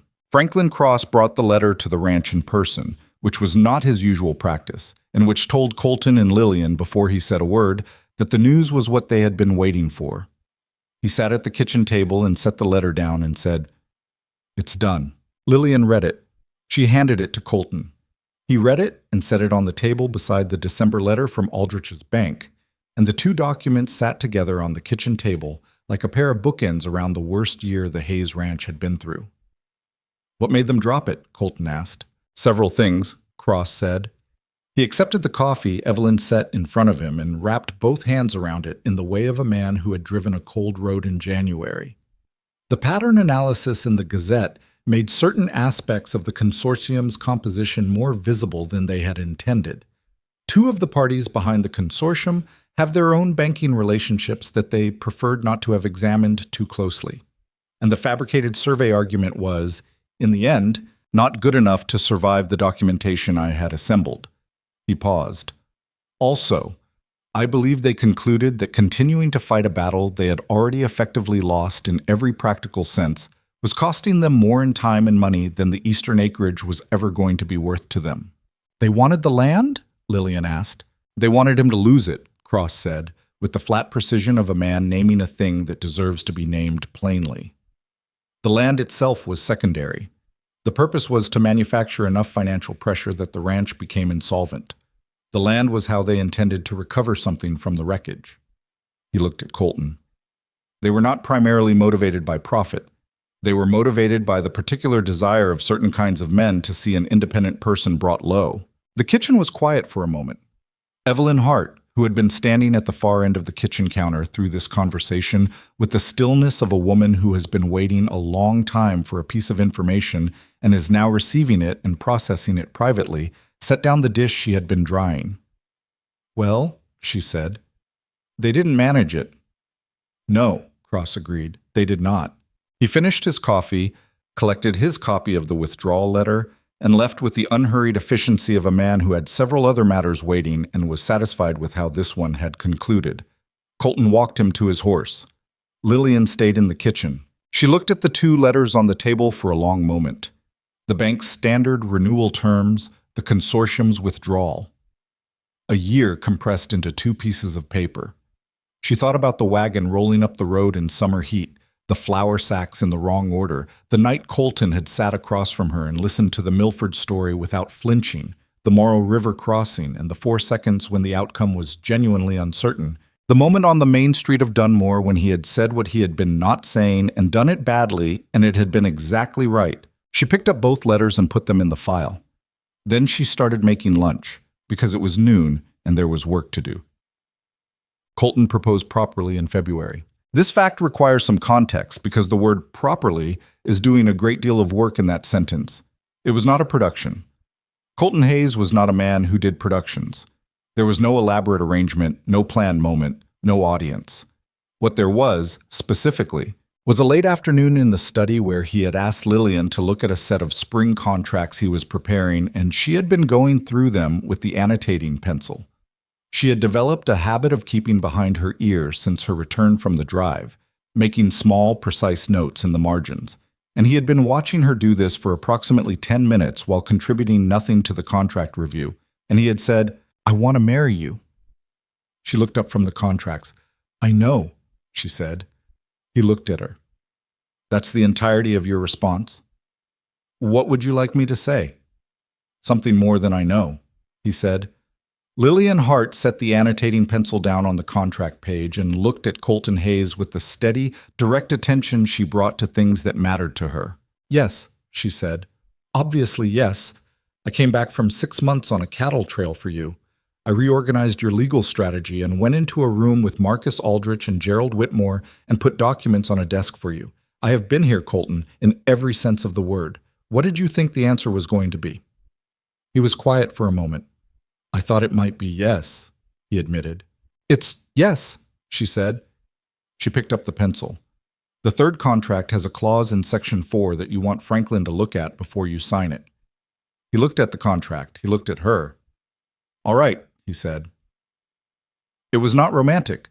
It was also completely true to who they were with each other, which Lillian had decided, somewhere around the Flat Rock Plateau, on a cold night when she had been thinking about what she was going back to, was worth more than romantic. She told her mother that evening. Evelyn Hart looked at her daughter for a long moment. She had the expression of a woman who has been waiting for a piece of news and has been waiting patiently because she knew it was coming, and patience was simply the appropriate stance. "Good," she said. "Now let's talk about the larder for the spring. If we're going to have more people in and out of this house with the expanded operation, the provision storage needs to change." Lillian stared at her. "That's your entire response?" "I've known since September," Evelyn said placidly. "I've had time to process it." She opened the larder door.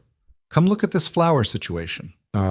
They married in April, when the grassland had turned from the pale brown of winter to the first genuine green of the season, and the air had the particular quality it carries in spring on the frontier, something moving through it, something beginning. There was no elaborate ceremony. Lillian had no interest in the kind of wedding that Hartwell County's social set performed for itself, and Colton had even less. What they had was a gathering of the people who had stood beside them. August Pryor and his wife, Clara Baines, the Hensley brothers, Deke Purvis and his quiet and sensible wife, Margaret, Franklin Cross, who attended with the dignified pleasure of a man who has handled the legal dimensions of a situation and has some personal investment in how it resolves. Pete Sackett, the young drover who had helped with the canvas ties on the Calhoun Drive, came from wherever he was passing through and stood in the back, with the expression of someone who was not entirely sure what occasion he was attending, but was glad he'd been asked. Jonas Calhoun sent a letter. He was already preparing for the next drive and couldn't make the journey, but the letter was warm and specific and said, among other things, that Lillian Hart was the best camp manager he had run in 20 years of drives, and that whoever she was marrying ought to know it. Colton read the letter and said, "I already knew it." Evelyn Hart wore her best dress and sat in the front with the composed dignity of a woman who has arrived somewhere she did not know, 14 months earlier, with no certainty of anything, and has found more than she came looking for. She did not cry at the ceremony. She had the quality of a woman to whom crying was not a natural instrument, but there was something in her face, through the whole of that April afternoon, that was the closest she came to it.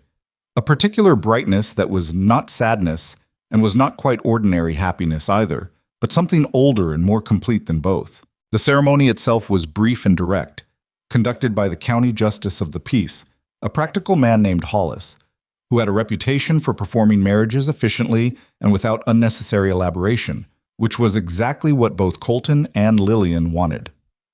What Lillian remembered afterward was not the words. The words were standard, serviceable, and forgotten within the week, but the quality of Colton's hands when he took hers.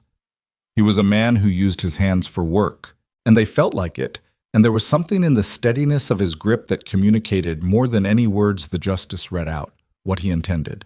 She held his hands back with the same steadiness. When it was done, they stood in the April light surrounded by the people who had chosen to be there, and someone, she suspected Deke Purvis, though he denied it later, had arranged for a modest spread of food and 2 bottles of something that approximated good whiskey, and the afternoon became the particular kind of afternoon that stays with a person, not because it was dramatic, but because it was real, and the realness of it sat in the memory like a stone in clear water, visible and solid and unchanged by time. Papa? What came after was not simple, because nothing in a life built by 2 people from the starting position of hardship and opposition tends toward simple. But it was, and this is the honest word, not the convenient one, good. The survey dispute had ended. The bank terms had normalized.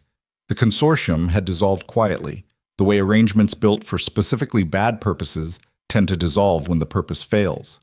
Marcus Aldrich remained at the Hartwell Savings and Loan and conducted his business there with the careful correctness of a man who has concluded that a particular category of activity is no longer worth its costs.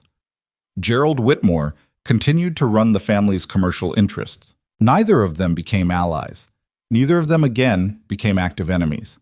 What they became was the specific thing that defeated opponents sometimes become when they are neither destroyed nor entirely reconciled: cautious, watchful, and unwilling to repeat the experience.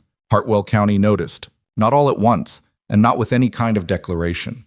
It happened gradually, in the way that the redistribution of social power in a small community always happens, a slight reweighting of whose opinion was sought, whose presence at a gathering indicated something worth paying attention to. The families who had participated in the Mutual Support Compact found that their collective visibility, which had felt frightening before the Gazette piece and the Aldrich meeting, had become something different afterward. Not celebrity, nothing so useless as that, but a legibility that made them harder to isolate individually than they had been before. August Pryor said over dinner at the Hayes Ranch in the summer after the wedding, "You know what you actually did, don't you?" Lillian looked at him. "You made it expensive," he said. "All of it. The bank pressure, the legal harassment, the social campaign. You made it cost more than it was worth, and you made it visible enough that doing it again would cost even more." He looked at his plate and then back at her. "That's more durable than winning." She thought about that for a long time after he said it. She thought about it in the way she thought about problems that deserved more than a surface examination, turning it over, testing its edges, looking for where it was wrong. She didn't find where it was wrong. She found instead that it was more or less exactly what she had been trying to do without having the language for it while she was doing it. She had not been trying to destroy anyone. She had not had the resources to do that even if she had wanted to, and she was not sure she would have wanted to. What she had wanted was for the particular arrangement of power and social pressure that had been constructed to run people like her and Colton off their land and out of their dignity to become too costly to maintain. It was not justice in the large, abstract sense. It was the smaller, more durable kind. The kind that makes the next person harder to push around because they can point at what happened when someone tried. That was a lesson the frontier had taught her through 6 months on a cattle drive, though she hadn't recognized it in those terms while she was learning it. The trail didn't reward the people who wanted to win. It rewarded the people who were harder to stop than it was worth stopping. That was a different thing, and it mattered. The expanded operation took shape over the first 2 years of the marriage in ways that were planned and ways that weren't. Lillian took formal responsibility for the ranch accounts, which was a change in title rather than a change in practice, since she had been managing the accounts informally since her first weeks at the ranch.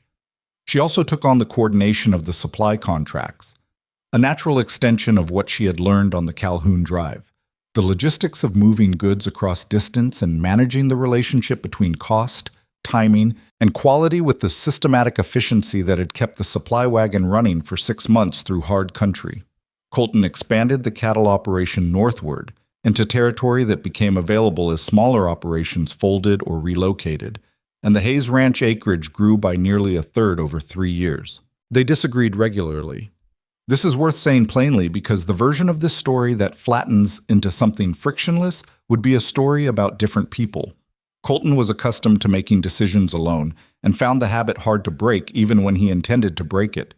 Lillian was accustomed to managing situations by moving quickly and was not always patient with the deliberate pace at which Colton preferred to make large choices. There were arguments, real ones, the kind where both people say things they have to walk back later and then do walk them back, which is the functional definition of an argument in a relationship that is working. There were evenings where the kitchen held a silence that was the wrong kind of silence, and both of them knew it, and neither of them immediately knew what to do with it. They figured it out.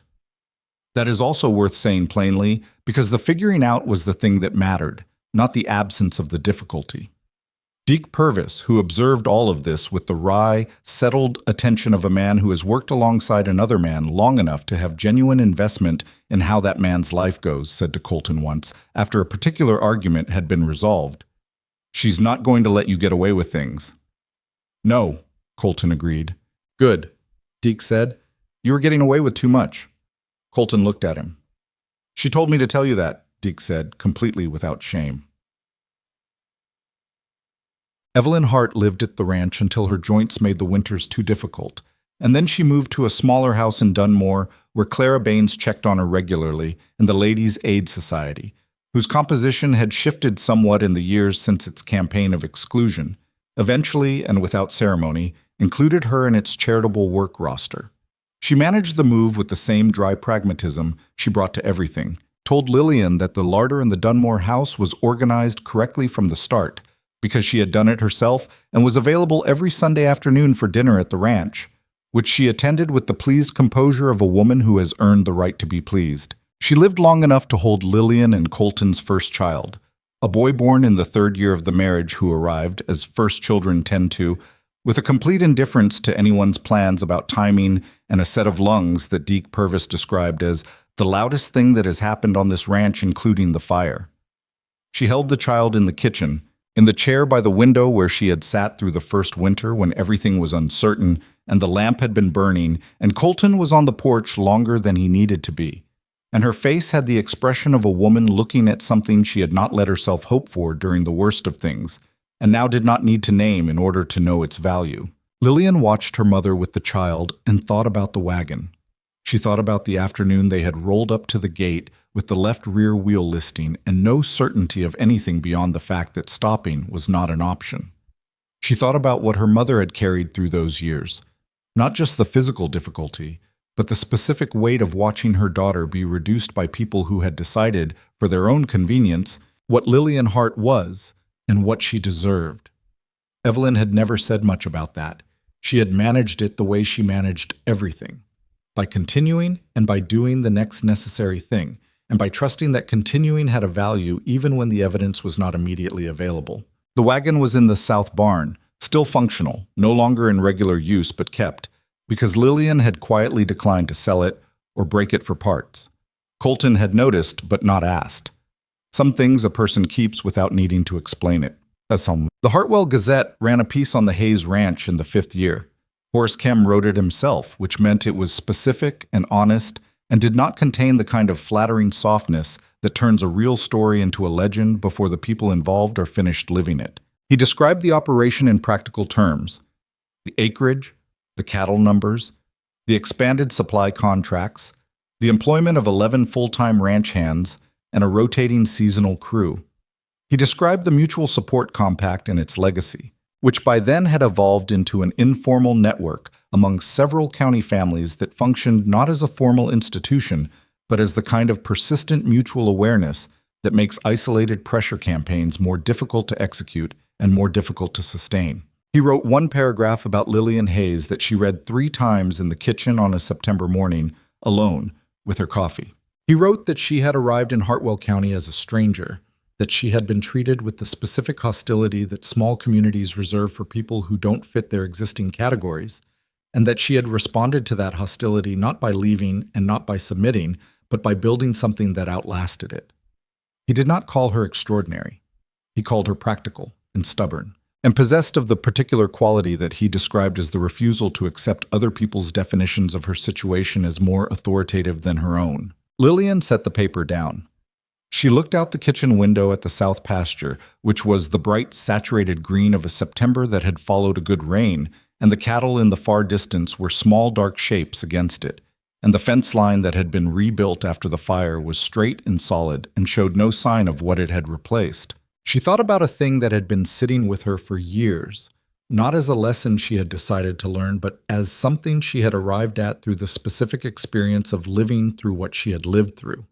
It was not a comfortable thought, and it was not simple, and that was probably why it had taken this long to settle into something she could actually hold.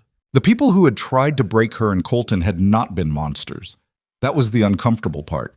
They had been ordinary men doing what ordinary men of their kind and position had always done, maintaining arrangements that served them by making those arrangements seem natural, inevitable, and above challenge. Marcus Aldrich had not woken up in the morning deciding to be a villain. He had woken up deciding to protect an order of things that had worked very well for people like him for a very long time. The cruelty of it was not in any individual act, but in the accumulated weight of all the acts together, the sum of small decisions that no single person had to account for because each one alone seemed justifiable, or at least deniable. What had changed was not those men. They were still who they were. What had changed was the cost of the behavior, and the visibility of the pattern, and the isolation that had made the whole arrangement possible. She and Colton had not defeated them in any final, complete sense. They had made the specific arrangement that targeted the specific people they loved, and the specific place they had built too costly to continue. That was not the same as justice, but it was the kind of thing that justice was sometimes built out of, slowly, over time, when enough people did it in enough places. She did not think this made her wise. She thought it made her someone who had paid attention. The winter of the 6th year brought hard weather, a sustained cold that moved in before December and stayed past February, the kind of season the frontier occasionally produced to remind everyone that the terms of the arrangement between people and land were not negotiable. The ranch weathered it without catastrophe, which required work and preparation, and one very difficult week in January, when the north waterline froze and the cattle in the upper pasture had to be managed differently, and Colton and Deke were out in the cold for 3 consecutive days, while Lillian ran the logistics from the house with the same focused intensity she had brought to the supply wagon on the Calhoun Drive. On the last night of that difficult week, when the temperature had finally moderated enough that the worst was clearly past, and everyone on the ranch was exhausted in the specific way of people who have held something together through sustained effort, and are now permitted to put it down, Colton came in from the evening rounds and sat at the kitchen table with his coat still on and his hands around a coffee cup, and looked like a man who has been outside in January for 3 days and has run out of whatever it was that was keeping him moving. Lillian sat across from him. She was tired too, differently tired, the inside kind, the kind that comes from managing information and decisions, and the weight of being the person who keeps the thinking organized when the physical situation is demanding everything else from everyone else. They sat in the kitchen without talking for a while. The lamp was on. The house was quiet. Outside, the temperature was doing something more reasonable than it had been doing for a week, and the cattle in the upper pasture were managed, and the water line would be repaired tomorrow, and the worst was over. "I was thinking," Colton said after a while, "about the first winter, when you and your mother arrived." "What about it?" "I was eating standing up," he said, "over the counter, every night." She looked at him. "That's what I was thinking about," he said, "specifically. I don't know why." She thought about the lamp in the hallway, the one she had left burning the first few weeks, because it seemed like the kind of house where someone should leave a lamp on. She had never said that to him, and he had never asked about it. "You looked like a man who had forgotten that meals were supposed to happen at a table," she said. "I had," he said, "more or less." She looked at him across the table, at the lines in his face that were deeper than they had been 6 years ago, at the particular tiredness of this specific week, sitting over the more permanent tiredness of a man who had worked very hard for a very long time at something he loved. She thought about August prior saying, "You made it cost more than it was worth," and she thought about her mother holding the baby in the kitchen chair, and she thought about the 4 seconds in the middle of the Morrow River when the wheel left the riverbed, and she did not know what was going to happen next. There was something she had come to understand, not all at once but in pieces over 6 years, that she had not known when the wagon rolled up to the gate. She had believed then, in the way that a person believes things that have been enforced on them long enough, that what she was worth was a question that other people got to answer, that her value was something granted or withheld by the Thomas Greers and the Whitmore families of the world, the people who had the social position to make their assessments stick. She had known intellectually that this was wrong. She had not known it in her body. She knew it now. She had learned it the hard way, through a cattle drive and a legal dispute, and a year of being the subject of a campaign designed to diminish her, and through coming out the other end of all of that not diminished, not unbothered.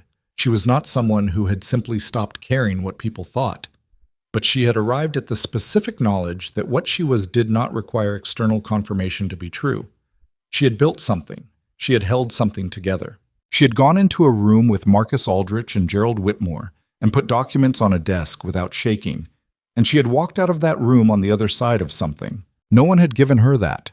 She had taken it, through work and stubbornness and the refusal to accept other people's definitions of her situation as more authoritative than her own, which was how Horace Kem had said it, and which was, she thought, about as accurate as anyone had managed. She did not think everyone could do what she had done. She knew that luck had been part of it. The specific luck of arriving at Colton Hayes's gate instead of someone else's, of finding Franklin Cross instead of a county lawyer, of August Pryor being the kind of man who showed up to fires. Luck was real, and she did not pretend it wasn't. But luck was the door, not the room. The room was the work, and the holding on, and the decision not to let the worst of what people did to her become the truth about what she was. She had not decided this once and been done with it. She had decided it approximately every day for 6 years, some days more easily than others. That, she thought, was probably what it actually meant to build something. "Colton," she said. He looked at her.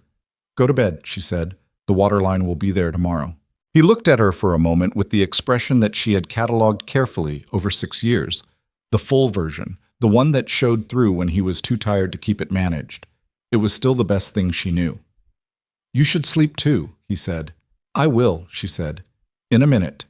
He pushed himself up from the table, squeezed her hand once with the working man's hands that felt exactly as they had on the first day she noticed them, and went to bed. Lillian sat at the kitchen table for a few minutes longer.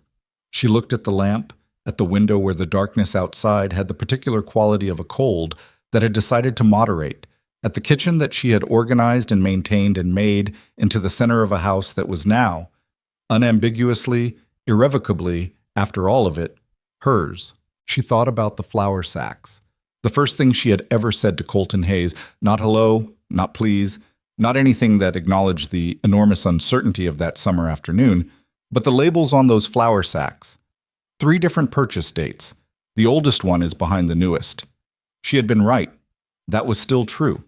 The flour sacks had been in the wrong order, and she had said so, and it had been the beginning of everything. There were people who would look at the life she had built and see the ranch, the acreage, the cattle numbers, the expanded operation, the name Hayes above a property that was now among the most established in the county, and think that was what had been built. Those people were not wrong exactly, but they were looking at the visible part. What had actually been built was harder to see. It was built in the compact between people who had decided that absorbing quiet cruelty alone was no longer the only option. It was built in the slight straightening she had seen in the people the consortium had been pushing around for years after the Gazette piece ran.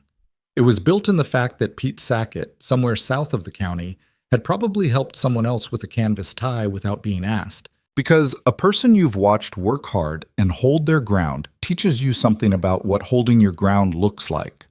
It was built in the dinner table conversations between Lillian and Colton about the next decision, the arguments they had and settled and learned from, the specific knowledge that another person's judgment was worth more to you than your own certainty. None of that would outlast them as a monument. It wouldn't be recorded in county history or marked on any map.